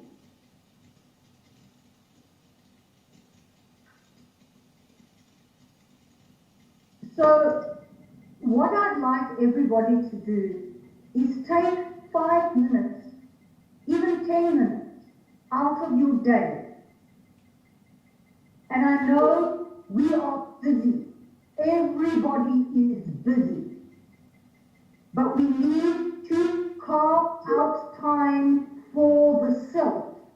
Carve out time to recommune with who we are. Recommune with that tree of recommune with who we are inside through introspection. So write down, I am love. I am community. And even if the come out are not positive at first. Ask yourself, why am I looking at these things? Why am I looking at myself in these negative terms? I am anger. I am depression. Why am I depression? And work from there. Work outwards. And then move back in again. We need to reclaim who we are in order to be able to sustain what we do. If we cannot reclaim who we are as women, as people, as part of the community, we cannot be or we cannot enact what we do. There is food for the body, there is food for the mind, but we tend to forget the food for the soul. And food for the soul is a reconnection with self, a reconnection with who we are as people, as a person, which is why I found the talks today very informative, very helpful, because they take that holistic approach. And we tend to think, yes, but I go to church every Sunday. Yes, but that is something you do. What do you get from that? We act things out, but we don't internalize these actions. Dr. Mahalo in her comment said, it is okay not to be okay, but get help. The first step in getting help is in acknowledging that you need help. Pause. Restore. You need to carve out time for the self. You need to carve out time to breathe. Breathing is something that we do so automatically, but our breath is shallow. Our breath is not nourishing the body. We need to take deep breaths. We need to go and stand in the sun. Re-energize. Umoya. We are children of the sun. We are children of the earth. We need to connect with earth, with sun, to find self. Work, yes, we have pressures. That is what we do. But in order to do what we do, we need to replenish the self, the soul. We need to know who we are as soul, as spirit, as energy.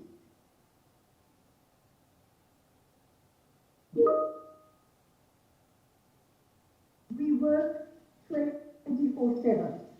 We do not sleep. A sleep exercise that is very simple and a form of meditation. As you lie in bed, the reason we can't sleep anymore is because our minds are constantly busy. We need to quiet that brain, quiet the mind, quiet the thoughts. These are things, and this is a practice that you can do, but you need to do it constantly. And it's not easy. So, when you're lying in bed and you can't sleep, get into your physicality. So focus on your toes. Clench your toes. Release your toes. Clench your feet. Release your feet. Clench your muscles. Release your muscles. Slowly move up the body, clenching and releasing, clenching and releasing, breathing in and out, not shallow breaths, but deep breaths, and then let go. We need to learn to let go. I don't know if what I've said to you today is at all helpful.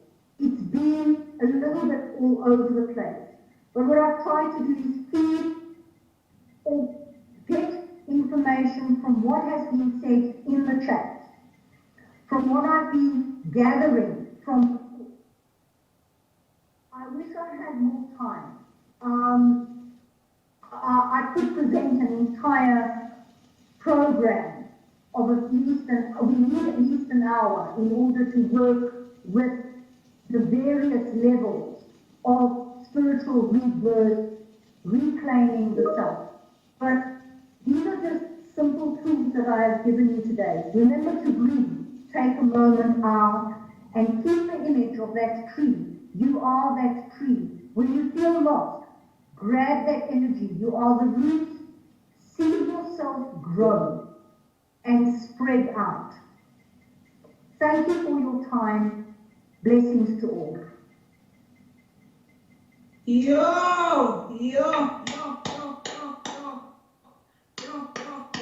Thank you so much, Mefratini. Wow, I'll definitely be engaging you more because, as you quite rightly said, we will need sort of an hour to actually engage you more on this.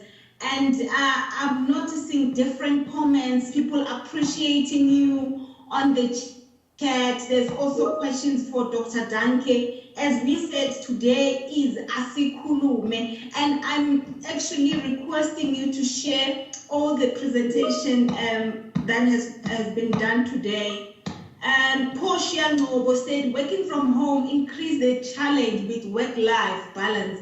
Most people sit for longer periods without taking breaks. I'm guilty of this one. I'm gonna there was a question, I know Dr. Danke answered it. There was a question that says, how did she recover from the loss of a husband, for those colleagues who did not see that? And also, there's one that I would like to direct to Mefratini before we head to our next powerful speaker, Dr. Shandu Petla. The question says, the one for Claudia. Claudia, thank you for the reminder that I must claim who I am. Moseki Muriel, that is just a question. There was another one. How do you learn to let go? Yes, that's the question. It's from Sarah Monto. I'll start with Frantini to just answer, how do you learn to let go? And then soon after that, if Dr. Danke can just give us, just come in and just, we want to see, you know, as women, sometimes we connect with your emotion. We want to see you. We know you've responded on the chat, but we want to see you responding on how did you recover from losing your husband. Thank you so much. Over to Fratini, and then after that, Dr. Danke. How do you let go? This is a very difficult question, and we learn to let go, taking baby steps. What we tend to do, and especially as women, is we tend to keep everything inside. And this is why we tend to have more stomach problems than men. We have weight problems because we keep all our emotions in us. Letting go is a difficult process. And it all depends what you're letting go of. What is it that you want to let go of? Let go of worry. When we let go of worry, we need to pinpoint what is worrying us.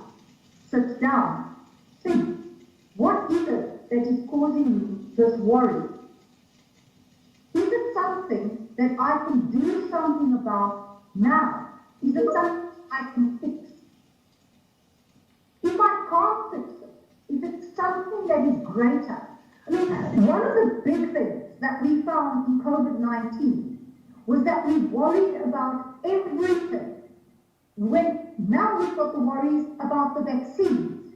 Are we going to get the vaccines? When are we going to get the vaccines? Is there going to be corruption? Isn't there going to be corruption? These are things that, yes, worry us. Can we do anything about it? And I'm not saying resign yourself to the situation. I'm saying look at what is worrying you and tackle the worry one worry at a time. Start with the smallest one. Is it something I can fix? How can I fix it? Okay, I can do it. I will fix it. Is it something that is within my control? You cannot worry about things that are not in your control. So let go. Breathe them out. Do the cannon breathe. Breathe it in and breathe that worry right out of the room. I cannot fix it. It is not something that is in my control. It is there. It is there for a reason. I cannot do anything about it. Let it go. I don't know if that's helpful. And if that answers your question. Yes, thank you, Ms. Frattini. Over to Dr. Duncan. And soon after Dr. Duncan, I would also like to get a comment from Mary Tony. We know, ladies and gentlemen, that the case of her losing her son was all over the media. Shonisani, who was neglected in Tembisa Hospital. And as we speak, I was excited to learn that the CEO of the hospital has been suspended. I just need a comment from her on that loss, about her experience and how she is dealing with it. Just 2 minutes.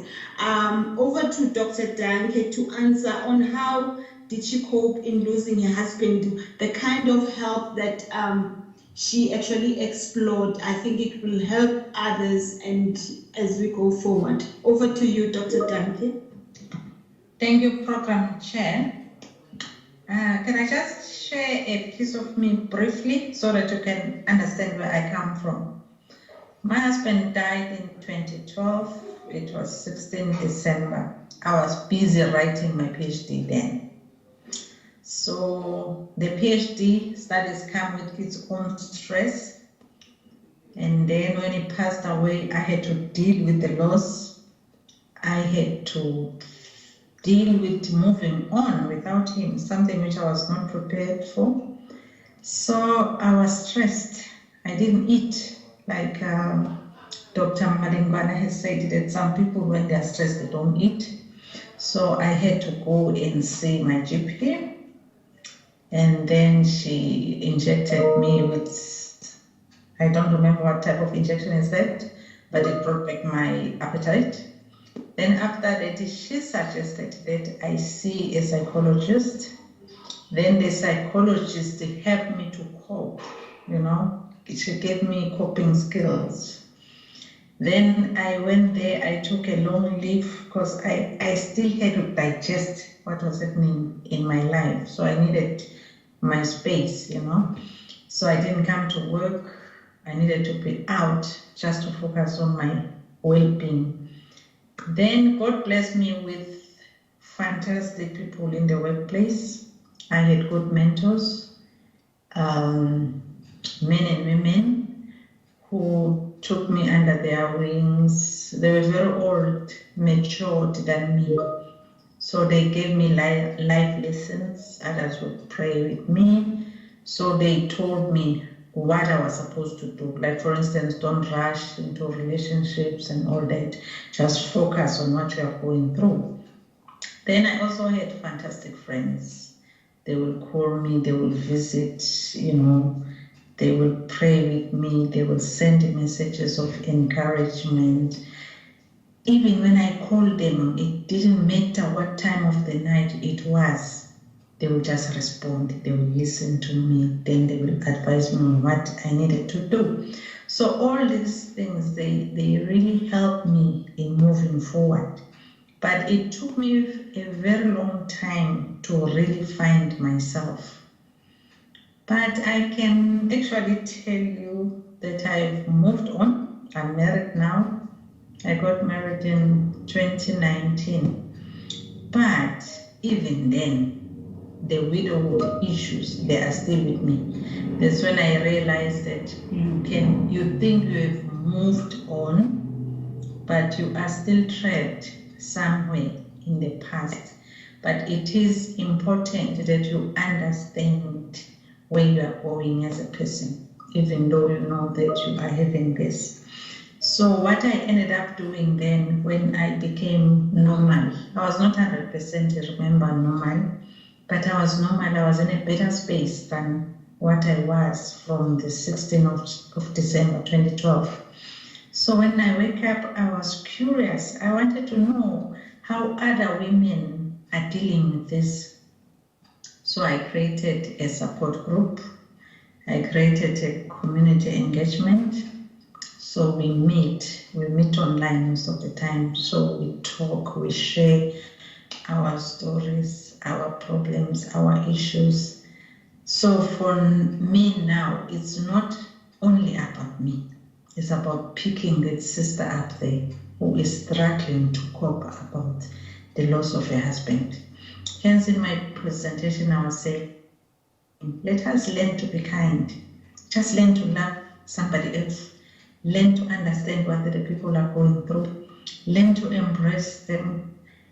And then give them the support they need. I thank you.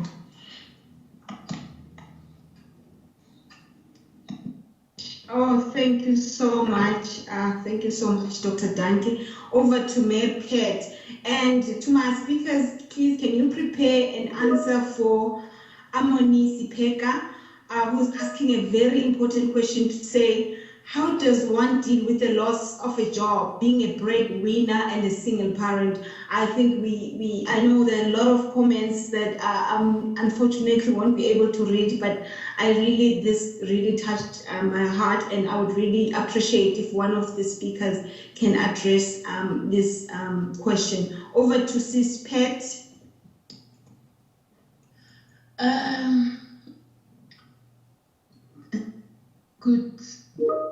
Good afternoon. With me, I cannot say I'm already there. What I understand is that my emotions are not even, they are very much uneven, although now they are not as deep as before. And sometimes I even refuse to feel a pain. But what I appreciate again with the pain and the tears is that is the only time that I get connected to my son. But it must be done many times because it can lead to depression. And there are so many people who were supporting me, like Prof. Mahanu, just sending message and just to ensure that I'm still alive, maybe by asking some questions. And also there were these people who advised me to have a talk with God himself and discuss what is hurting you, and like you're addressing your father. That process helped me a lot. And then the other thing is when the psychologist said to the family, in fact, today you need to say goodbye to Shoni-san. It was hard. It was hard because of my belief. It was hard because I'm saying goodbye to my son. The belief says you need not to talk to the demons. People who are dead are demons. But to my surprise, my husband and the kids and my two daughters were unable to do that. I did. It was not easy. You had to say everything good about your son, about him, whatever life which you live together. Everything that you want to say until you say goodbye. It was not, I don't want to tell a lie. So every night before I pray to my God, I used to talk to him. But knowing very well that I am talking, no, I'm not talking to him, but I was talking to him. I also mentioned words like, I understand my son, I am still on earth, you are the firstborn there on the spirit, because I don't know what is happening. So now it means you are older than me. I must tell you that it's not easy, but it is worth it. So, to cut the story short, because some has been covered by Dr. Duncan, just last week, I've got community engagement in Limpopo. So when I was driving to Limpopo, I met some taxis or kumbis which were having trailers. So in my mind, it came that, it means my son was in things like this when the mortuary car took him to Venda. I cried. My husband, he was driving, they didn't even say it, because isn't it we have got mask? The tears just pour into the mask. Nobody can see what is happening. So, okay, I went there. On Monday, when I was coming back, I put some, last time when I went there, I put some vase with the succulent flowers, those ones which are dotted. And it's now a culture of my family to put something there. Just, I don't know the reason, but we put and we feel good about it. Before, I used to judge people when I see empty calabash there or cup broken there on top of the grave to say, "Woo, these people are real heathens." So through this experience, I put those things there.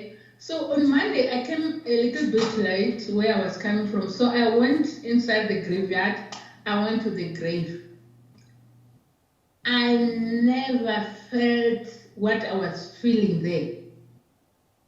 It was a very relaxed atmosphere. I felt so happy. You know, I even told my family and Prof. Mawan that my son's grave was so beautiful. I don't know what it means.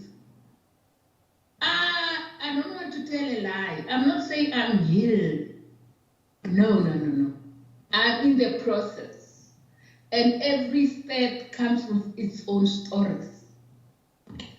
And just yesterday, I received somebody sent me a newspaper to say, "Hey, we are taking this thing to tribunal or whatever." I said to my family, we are not going to get angry with this.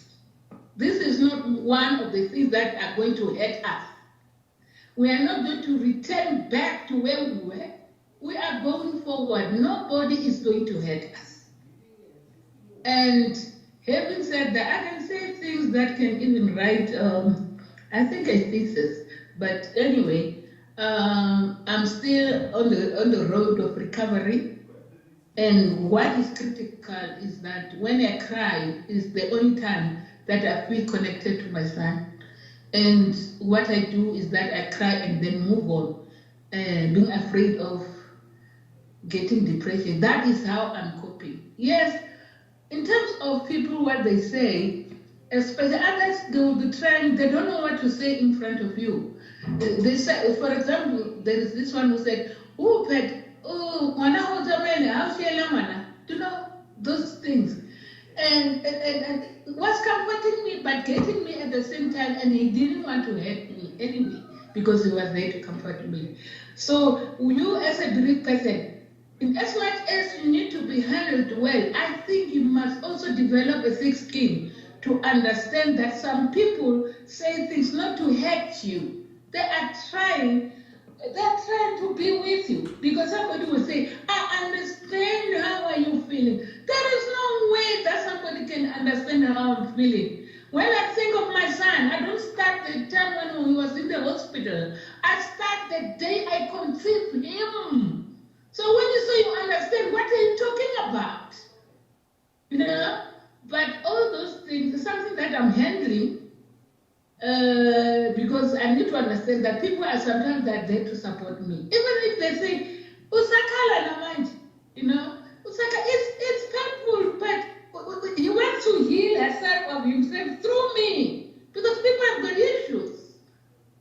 So, in as much as we want people around us to understand our position, remember, those people, they got self-hate, and they've got issues which were not resolved. Whatever they're doing, it can be a projection. So, but before, when it was early, what I'm saying, I would have said it. That is one thing for sure. But now I'm saying this, not to say I'm here, I'm in the process and I'm not in a hurry. Thank you.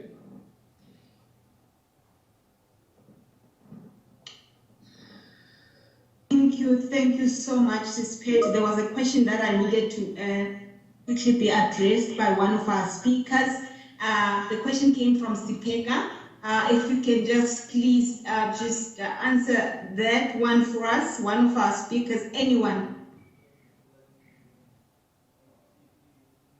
I'll read that question again. How does one deal with the loss of job, being a breadwinner and a single parent?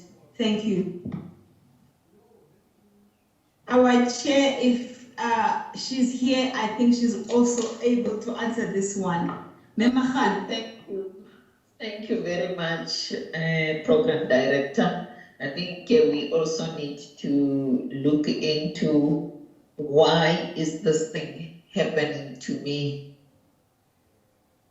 And when you ask yourself that question, was I maybe identified as a vessel that is having strength and faith to overcome? Remember in life, even when you grow up, there are people who are speaking negative things to you, whether be it neighbors, your peers.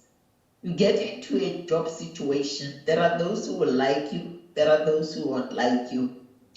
But there is something in you, there are inner talents that were never touched. There are inner strengths that were never put to test, that you can come out of this situation.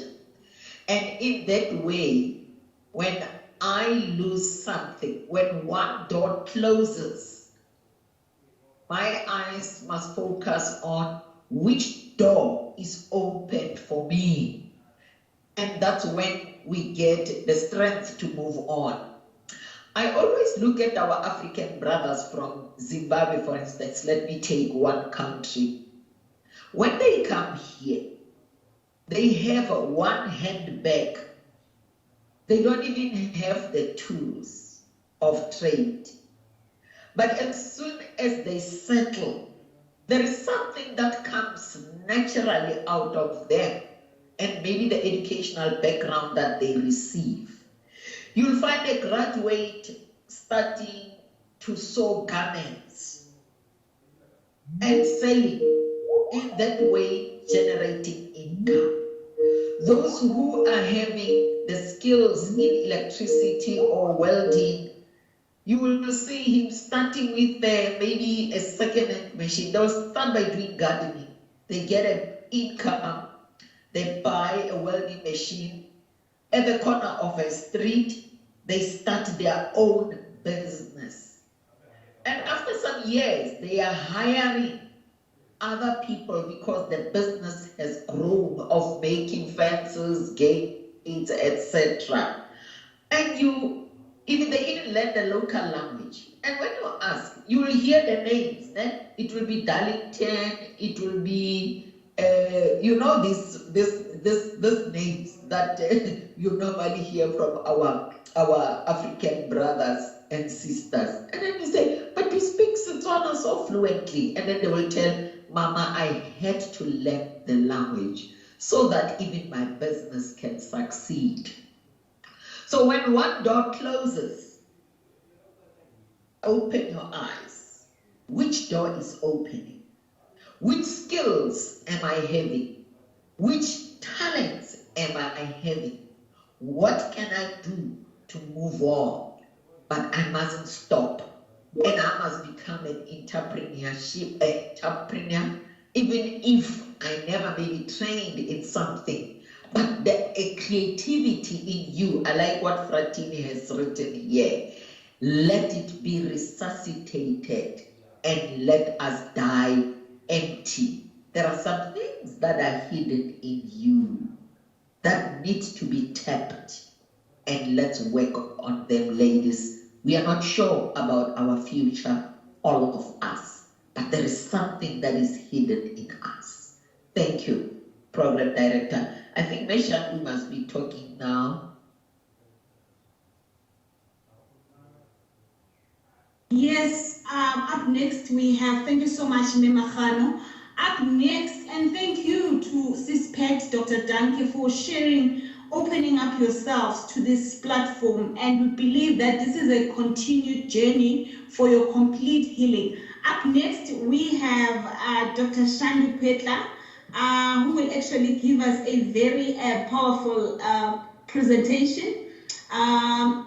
She's actually going to assist us on what happens when trauma is not attended to. What happens if everything that was presented here, you just ignore it and you just continue to hurt, and what happens if it's not attended to? Ladies and gentlemen, please put your virtual hands together for Meshandu. Over to you, Meshandu. Greetings, ladies. Greetings, everyone. I'm just really grateful that I have this opportunity to chat to you today. I'm a bit overwhelmed by the presentations today. They are just so inspiring, so motivating, and they are just, they feed the soul. So thank you very much to the speakers who have come before me.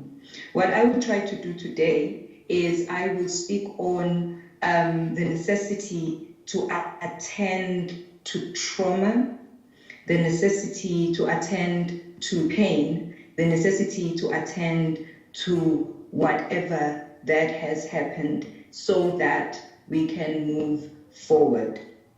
If you can just give me a second, I need to share my screen, ladies, and if you could confirm if you can see it, and then we shall move from there. Again, I am just so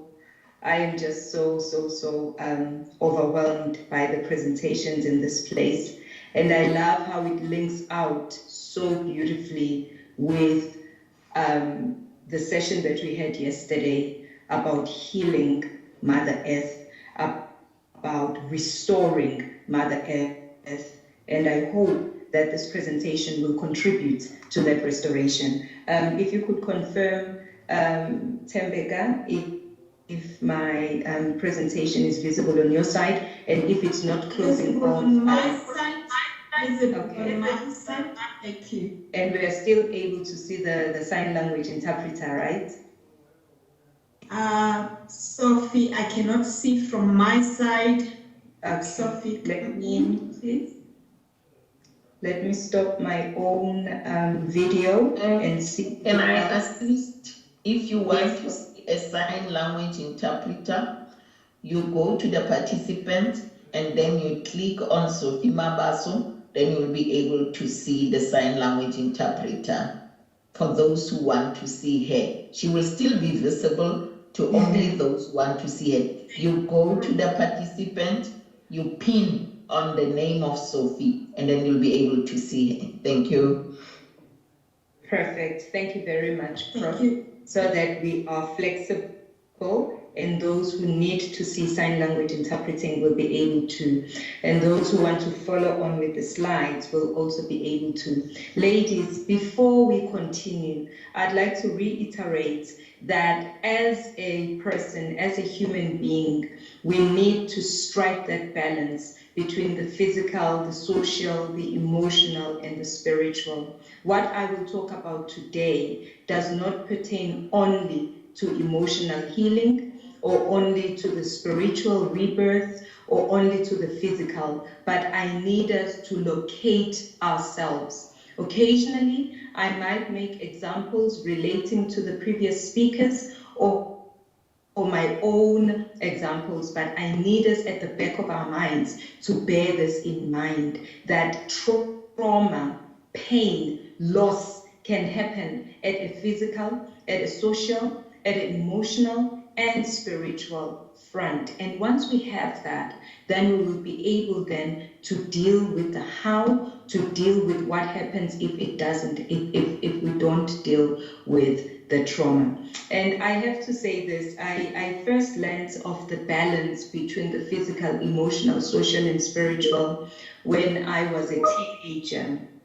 I was a teenager, and then I attended this talk by this prolific woman. They used to call her Fisa Bupi. I've forgotten her surname. And then she said to us, we were young, and she said to us, a human being has 4 stomachs. And we said there, we thought, what? 4 stomachs? And remember, back in those days, we were still learning biology. And of course, in my head, I immediately thought of the duodenum and the jejunum and the small intestine and the large intestine, because she just used the word stomach. And then she continued to say, it is important that when you feed your stomachs, you feed them in an equal way. She made examples of how people feed the physical stomach and they gain weight, or they don't feed the physical stomach and they focus more on the physical stomach. So you find this healthy person, a physically healthy person who is a social dwarf, right? Or a socialite who is out there, who is a spiritual dwarf.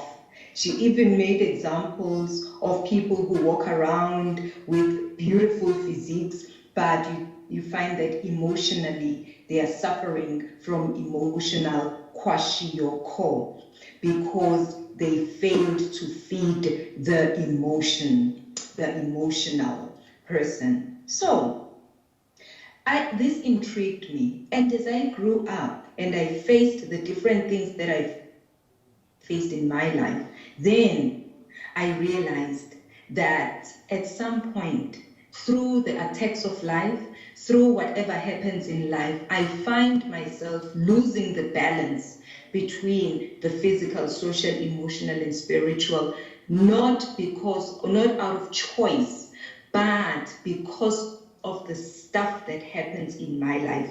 Dr. Duncan mentioned that when she was at the height of her grief, she even did not want to eat. So in other words, the physical part of her became dwarfed because it wasn't being fed, right?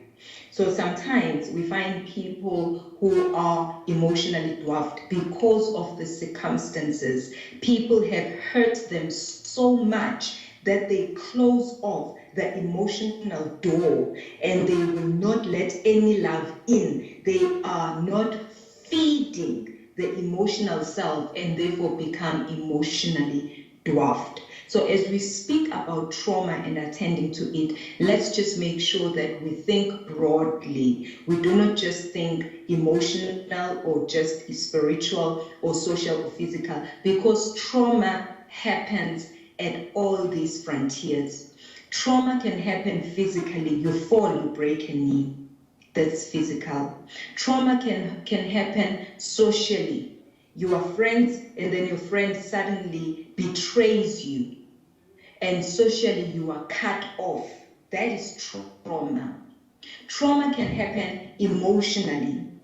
You are in love with a person, they pass away. Emotionally, you find trauma, you are hurt, you are wounded. And that means that then emotionally you have a trauma. Trauma can happen spiritually when we reach spiritual crossroads, when something that you've always known your entire life suddenly doesn't make sense anymore.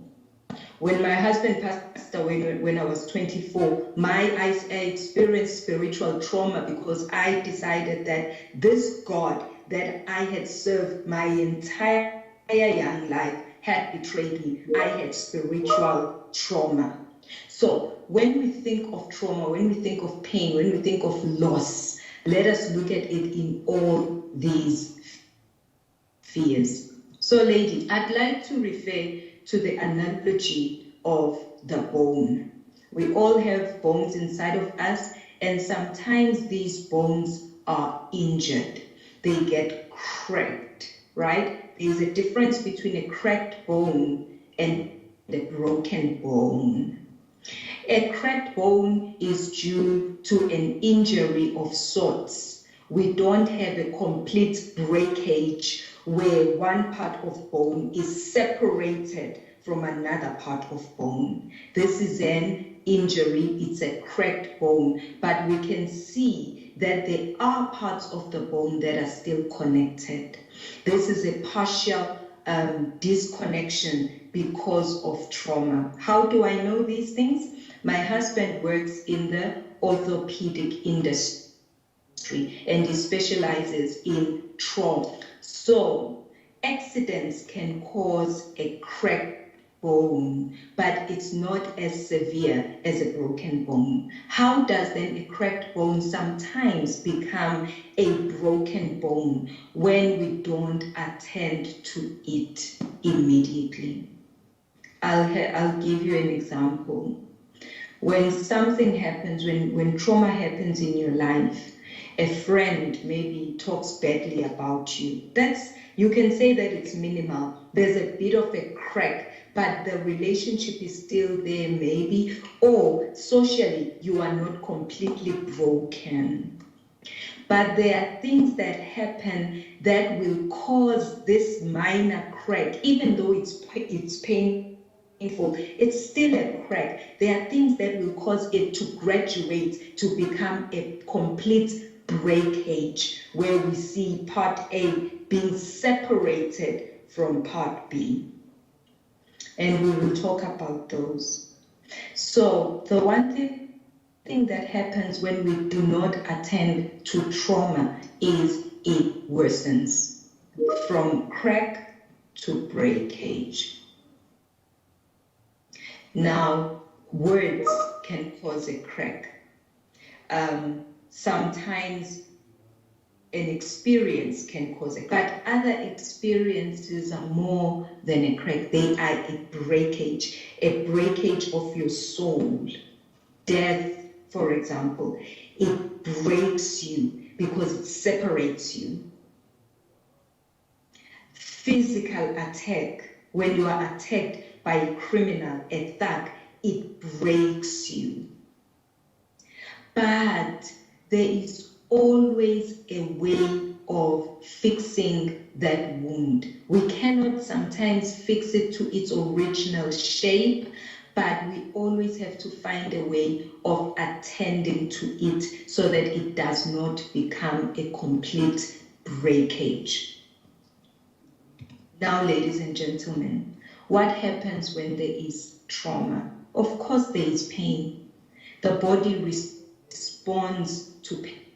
We feel the pain, we can feel it emotionally, physically, we can feel the social throbbing as people cut you out. Have you ever been in a situation where you hear your friends saying they had a get together and you were not invited?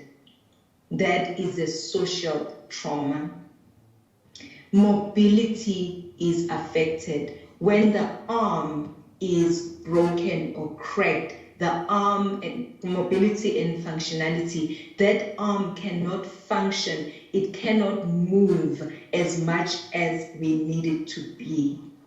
In real life then, when we have pain, when we suffer trauma, maybe bullying at work, we are not able to move, we are not able to function as much as or as the way we want to because of trauma.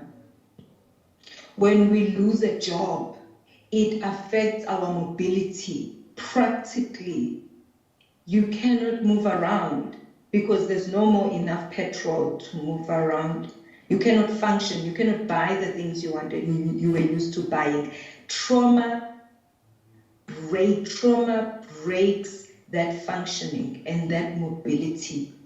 And what we can all agree upon is that trauma is painful. And because of this very reason, because of the pain and because of the mobility and the functioning that is affected, most people then decide to dwell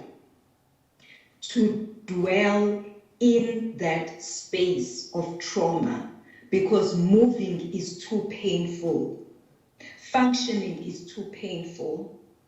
So then it's easier to sit with the pain, to sit in that betrayal for years. Years later, you talk about the betrayal and how painful it was, because years have progressed, but you have not gone anywhere. You are still sitting there at that place of trauma, because moving the arm is too painful, moving the leg is too painful. 10 years later, you are still sitting in that bitterness because moving beyond that space is too painful.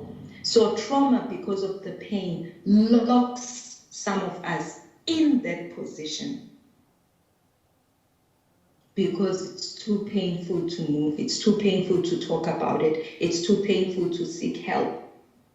And you know what happens when you go to the doctor and you've hurt yourself, they will remove the covering that you covered yourself with when you got hurt. And sometimes when that covering is removed, that's where the pain is exacerbated. And because of those reasons, so many of us ladies, we sit in that place of pain. A friend of mine got married when she was about 22. Her mother before her had experienced a painful divorce from my friend's dad. On my friend's wedding, her mother cursed her and said she was cursing her because my friend was getting married, only because the mother knew that even this marriage will be cursed because she herself had been hurt in her marriage. 22 years later, the mother was still sitting in the place of pain because her mobility and her functionality was affected by trauma. These are some of the things that causes trauma, ladies. We've been there. Disappointment. He promises to marry you, he decides to marry the neighbor's daughter. Unmet expectations. How many married women stay in relationships hoping and expecting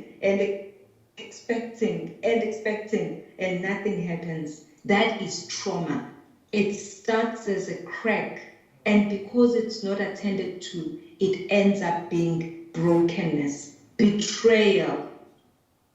How many of us have heard the story that person stole my man, that my friend stole my husband, my sister stole my husband,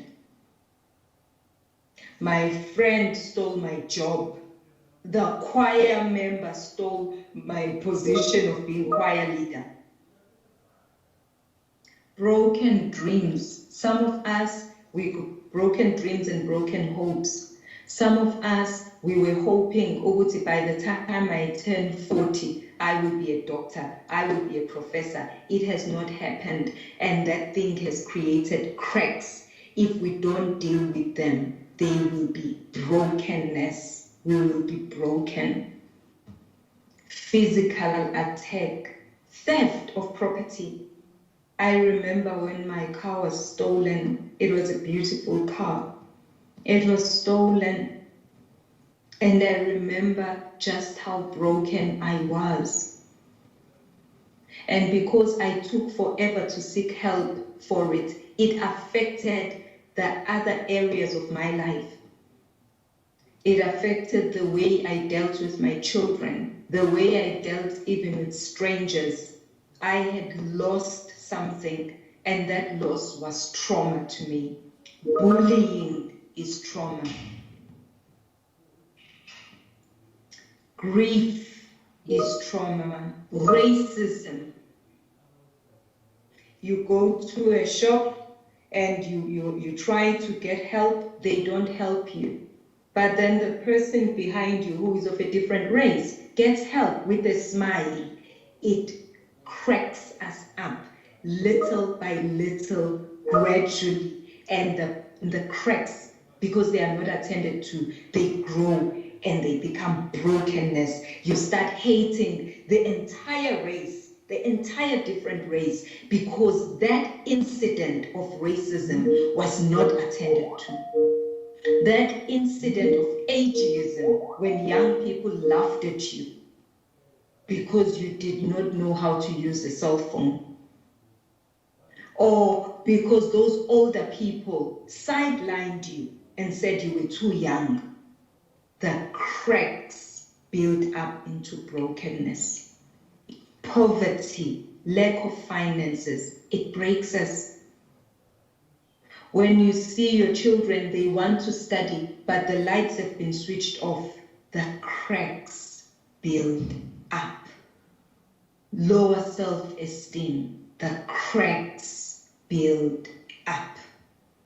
Verbal, physical, and emotional abuse, unforgiveness, bitterness, these are cracks that build up to complete brokenness. From crack to breaking point, the duration of a crack matters. The severity of a crack matters. The source of a crack matters. As a young girl, I was born with very light-skinned siblings. I was the only dark one.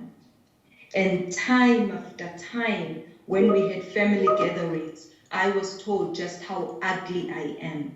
Because it wasn't a once-off crack. It was a prolonged kind of verbal and emotional abuse. It broke me. And I'm telling you the truth. For a long time, I believed that I was not beautiful because of the duration of the crack and the pressure that was applied to the crack over and over. You are too dark, you are too ugly, you are too fat. The duration broke me because it was not attended to. The severity, I said earlier that sometimes it could be a minor crack, just a word in passing. But sometimes it could be a heavy one that quickly breaks you because of the severity and the source. You know, ladies and gentlemen, a stranger on the road can say to me, "I Tuli, but you are dumb, you are not beautiful." That source, you let it go. Oh, but if it is your spouse, if it's your husband, if it's your own child saying you are ugly, you are useless. If it's your own parent saying you are ugly, you are useless. If it's your own boss saying you are useless, you can't do this. The source of the crack matters. It matters very much in determining whether you will heal from the point of cracking or it will escalate to breaking point. Ladies, it is important that at crack level we find interventions.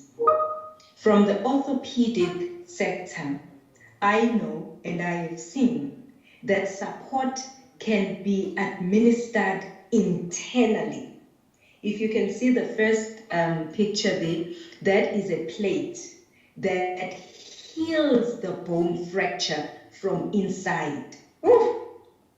You walk around, people don't know that you have an internal support system. People won't know that inside you have a plate that is putting you together, that is holding things together, that is preventing you from breaking, that is preventing that crack from developing further. It's an internal support system.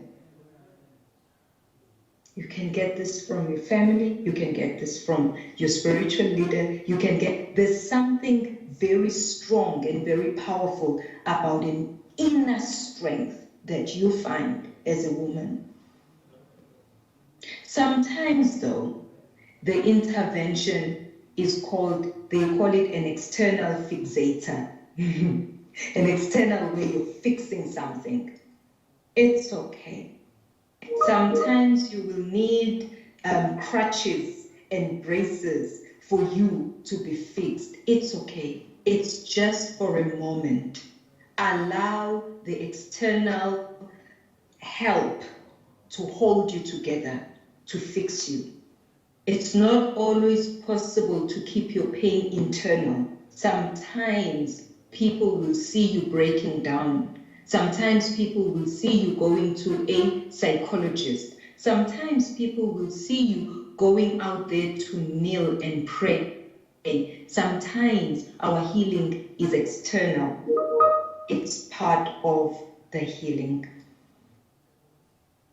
whether it's internal or external. And I hear from the orthopedic experts that sometimes there is no plate that can fix you. There is no external fixator that can fix you. But what they do is they do something called a bone graft. A bone graft is they take a certain kind of special cement, they patch up your bone from inside, and that cement grows and it becomes sort of a bone. We need to accept, ladies, that there are types of traumas that cannot be fixed by plates, by support, but we need a supernatural bone graft, a supernatural cement that will patch up that place. And if you don't believe in the spiritual, it's okay. You can meditate. You can find that supernatural link that will give you something that will create and patch you up from inside. So ladies, I am told that there are 3 different ways, there are 3 different stages of healing. And the reason I'm saying that is that as we talk about finding help, as we talk about what to do, as we talk about making sure that you attend to trauma, I need you to identify which stage your trauma is, which stage your loss is, which stage your crack is, which stage your brokenness is. When a bone breaks, when a bone is cracked, there's a stage called inflammation. Inflammation is meant to send you signals to say, it sends you signals to say something is wrong, something is wrong, something is wrong, something is wrong. I can't sleep at night, something is wrong. I keep crying, something is wrong. I cannot find that balance, something is wrong. Inflammation sends you signals. Inflammation happens immediately after trauma, immediately when they tell you that your husband has died, immediately they tell you that your child is no more, immediately that they tell you that your job is gone, immediately that they tell you that you have cancer, immediately that they tell you that you are no longer part of the leadership, immediately that they tell you that you did not get the promotion and they don't tell you the reasons. Inflammation, something is wrong. Something is wrong. And inflammation is, you see it by the actual swelling of the skin, even though you cannot see the bone inside. But that swelling tells you something is wrong. There's a burning sensation, it gets hot, something is wrong. And because the arm is broken, you don't want to move it, you don't want to drive to the hospital. If you sit with it like that, it's gonna get worse. The second stage of healing is bone production. I love this one. The bone has a very, very supernatural way where it produces something that looks like a bone as it tries to heal itself. That's us, ladies. As we go through trauma, we produce certain behaviors. We produce certain habits. We produce certain feelings. Some of us produce bitterness. I've been trying to, one would say, I've been trying to conceive for over 10 years, and I see 16-year-olds and 14-year-olds getting pregnant and throwing away their babies. You are trying to heal from this situation, and you produce. This is a coping mechanism. Others produce peace. There are people who make peace with the situation and they produce peace. Others produce hatred. Because of their attack, I will hate all those people. Others produce bitterness. Others produce addiction to drugs, to alcohol, to sex. Others produce behavior that is dangerous. The bone is trying to heal. And after the production of the new things as the bone tries to heal, do you know what happens? The bone remodels itself. In other words, what started as a production of coping becomes a new character for you. You have seen people who have an arm that is crooked or an arm that is permanently set on a certain position because the bone remodeled itself, and what began as a behavior now becomes a character. You were trying to cope with losing a parent, but then that became your character. There are people who are very stingy. They will not give you the last 5 cents even if you were not, it's not their fault. The bone remodeled into a stingy person because during loss, they began to save up the little money that they had to make sure that they would have enough for tomorrow. It's not them, it's the bone that remodeled. There are people who are now bitter, always angry, always short-tempered. It's not them, the bone remodeled. But if they had sought help in the inflammation stage, in the production stage, the orthopedic surgeon would have taken the right measures and said, look at the calcium that this bone is producing. Let's cut out this calcium so that your bone will remodel correctly.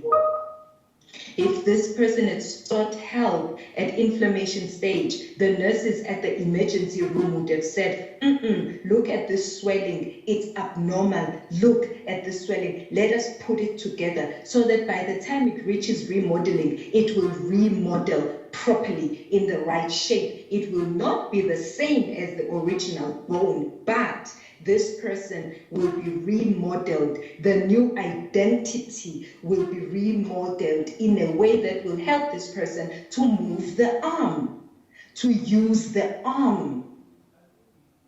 It is remodeled appropriately under the watchful eye of an expert. Let us compare then the stages of wound healing. We just said that the wound, we are wounded, we are hurting, we are traumatized. These traumas have inflicted our bodies, women. They've inflicted our spirits. They've inflicted our souls. They've inflicted our mental agility. Goodness, we are even forgetful. You don't even remember what you wanted to do, what you planned to do, because the mental person is under so much strain and trauma. Let's look at the wound and what happens if the wound is not attended to. The first stage of wound healing is something that is called homeostasis. And it's the clot. It's similar to the bone. It says something is happening, guys. Something is not right. I'm hurting. I'm hurt. I'm wounded.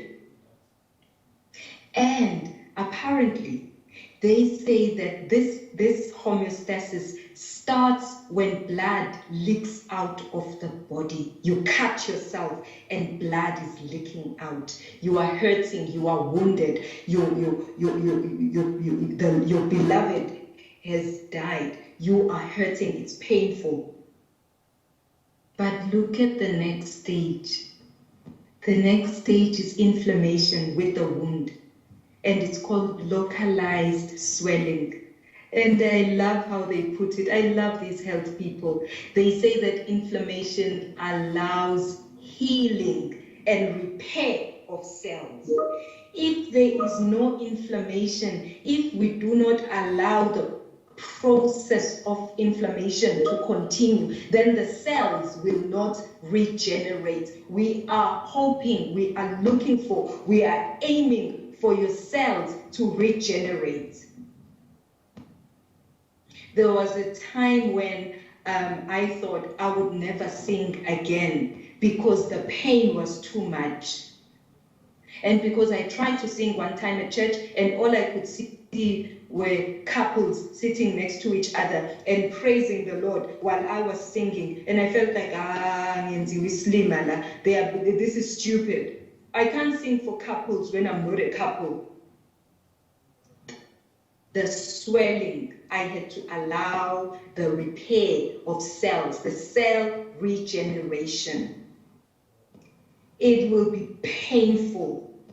The first Valentine's Day, I wanted to die, but my cells were regenerating. My facial muscles were regenerating. I was learning how to smile again because my cells had forgotten how to smile. Cell regeneration. It's painful. First time a friend of mine went to church after her husband had died, it was painful, but she had to force it. And then the next one, oh, I love this one, ladies. It's called the proliferative stage. And here is when we're not just talking about the cell regeneration from deep inside, right? We're not talking about that inflammatory stage. It's the deep down inside cell regeneration. This one, the wound itself is beginning to heal. It is rebuilding new tissue. Hey, ladies, this is where you say, this is what Prof. Magano was talking about, to say, hey, I didn't know that I could actually bake cakes and sell them to make up for lost income. New things are being built. New beginnings are being built. New activities are being built. New behaviors are being built. New activities, new skills. Hey, I can say my poems and people will be healed. Hey, look at that. The wound is building tissue. And if you are not under good care, what happens here? You might think the wound is building tissue, whereas the wound is building tissue over an infection. On top, we see tissue, and we praise and clap hands and say, oh, she's healing. But underneath, there's an infection. And for those of you who have seen an infection, it's painful. It throbs. It's a stabbing, throbbing feeling, and it smells, ladies. Now, people don't want to sit next to you because there are things, the healing or the superficial healing happened on top, whereas underneath there is infection. There is pus oozing out. And pus will kill you. It will break you. It will kill you. But if you were under the care of a professional, the professional will say, this is a superficial tissue. Let's get under the skin. Let's get under the scab. Let's get under this tissue so that you get antibiotics to sort you out, my girl. And then the final stage is maturation. Don't we want to be mature, ladies? Don't we want to reach the stage of maturity where our thoughts are mature, where our responses are mature, where our reaction is mature, where our dealings with other people is mature? And hey, look at that. Even with the wound, the final stage is called remodeling. And I love how they say that the cells that had been used to repair the wound, but which are no longer needed, are what? They are removed by a process called apoptosis. I feel like I'm speaking Greek. Apoptosis, what happens is the cells that are no longer needed, they flake away. They fall away. There are support mechanisms that you need at that particular time, but when you have reached maturity, you will not need them anymore. I'm saying that sometimes you will need pills to get you to sleep, to get you to go through this. It's just pills for that particular time, antidepressants. But maybe one day you will find a space of maturation where you will no longer need them. There are people who are needed for that particular time, but there will come a time when you will not need them anymore. Don't feel bad about that. You are just remodeling. You are just maturing. You are just creating a new tool. Don't feel bad about it.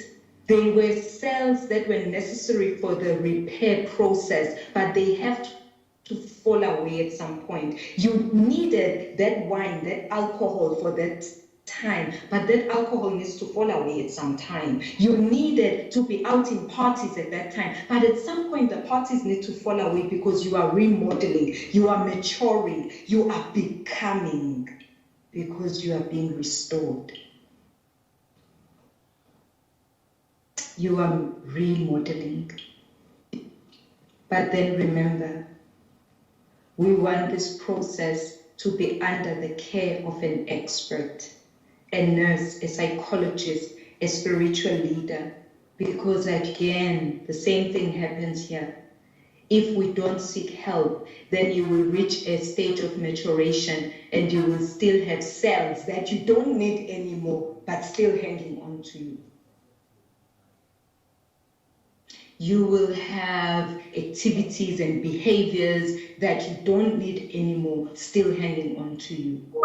And you won't even be aware that you've reached this stage of maturation. So sad to see a person, you hear the way they speak, you see, but this person, man, she's showing signs of maturation. Hey, but the activities, man, hey, and the behaviors, man,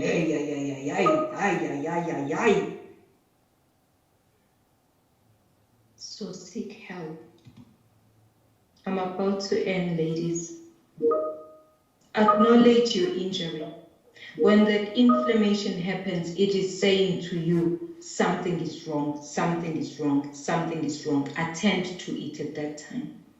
Don't let the pain of immobility and the pain of non-functioning arms and legs and knees and feet, don't let them hold you to that same position. Because, hey, ladies, listen, 20, 40, 60 years, you realize, I haven't spoken to my sister in 50 years because we had a fight when we were 20-something. The pain will hold you to the same position. Identify the stage of your healing so that you will seek appropriate help. And this one, ladies, walk your journey. Don't let anyone say to you, so-and-so also lost a child, but then a year later she conceived and she had another child. So what's your problem? Don't let anyone say, but Tuli, you bought a new car, Nje. Why do you still cry for that old car? Don't let anyone say, Tuli, it's been 2 years. It's been 10 years. It's been 20 years. Kanti yini. And don't let anyone make you feel like less of a person walk your journey. Walk your journey. They don't know your journey. You cannot walk in my heels. Walk your journey. Seek help. Find that psychologist. Find that general practitioner. Find that spiritual leader. Like I said, sometimes the bone cannot heal with the external fixator or the plate or the pin. Sometimes it needs a bone graft, something new altogether. Your family, your friends, but remember, identify problem areas. When you feel that, I've been talking to my aunt and my uncle, but the swelling is still there, man. The wound, the throbbing is still there. Seek additional help. And then don't be too excited about superficial skin forming over your wound. You feel like, oh, I can go out and dance. I can go out and check that it's real remodeling, that it's real healing, because otherwise we will see healing when there is infection underneath. We will see healing on top. And this is what these health practitioners say. If we don't attend to the wound, if we don't care for it, infection will come in. And did you know that a wound that is not taken care of spreads to other parts? It started in the hand, but now because of the infection, it spread into the arm. And look, it spread into your shoulder, and I was also infected. It started as a spiritual trauma, but look, your physical is affected. Hi, look, your mental is affected. Oh no, your social is affected. It started in the physical, but now it's spreading. It's proliferating. It is affecting the others. And hey, look, what started as a crack is now complications, and it is brokenness. Heal, ladies, heal. I thank you. Wow. Dr. Shani. Wow. Wow. Thank you so much, Dr. Shani. Can we give Wow.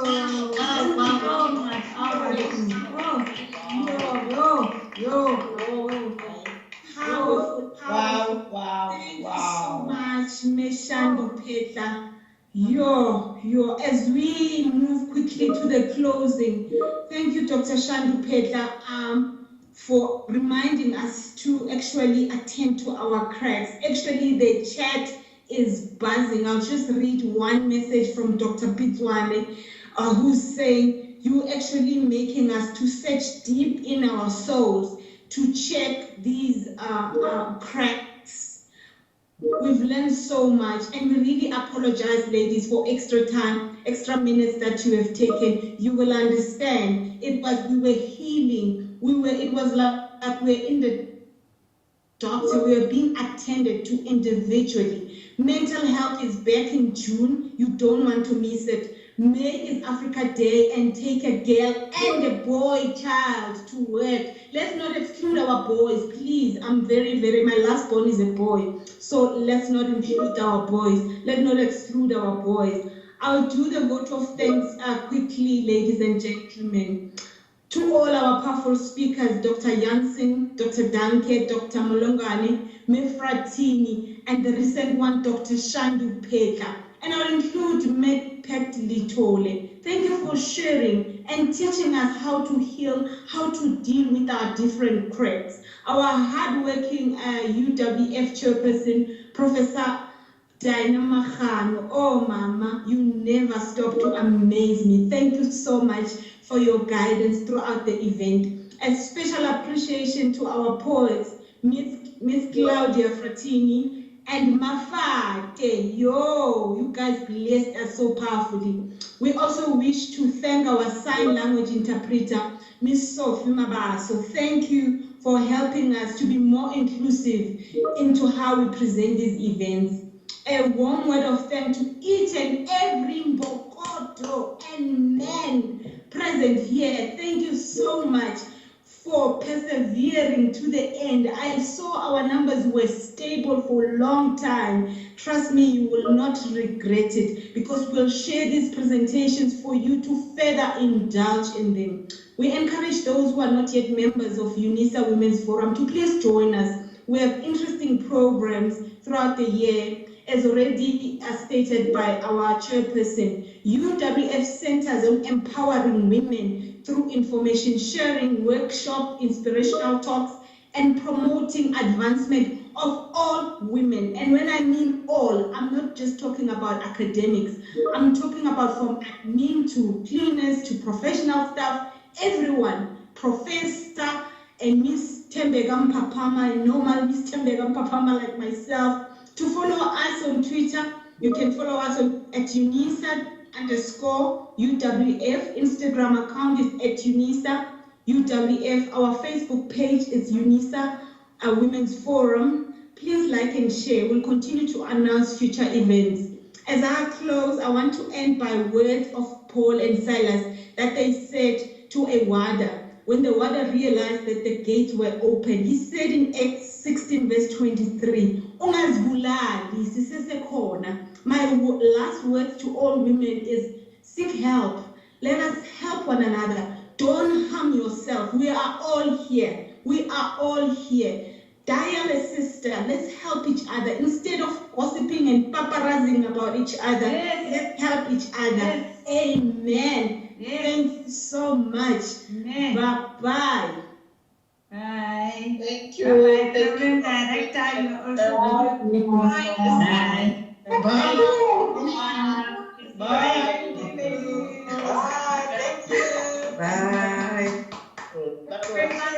Thank you. Bye-bye. Thank you. We moon. We Thank you.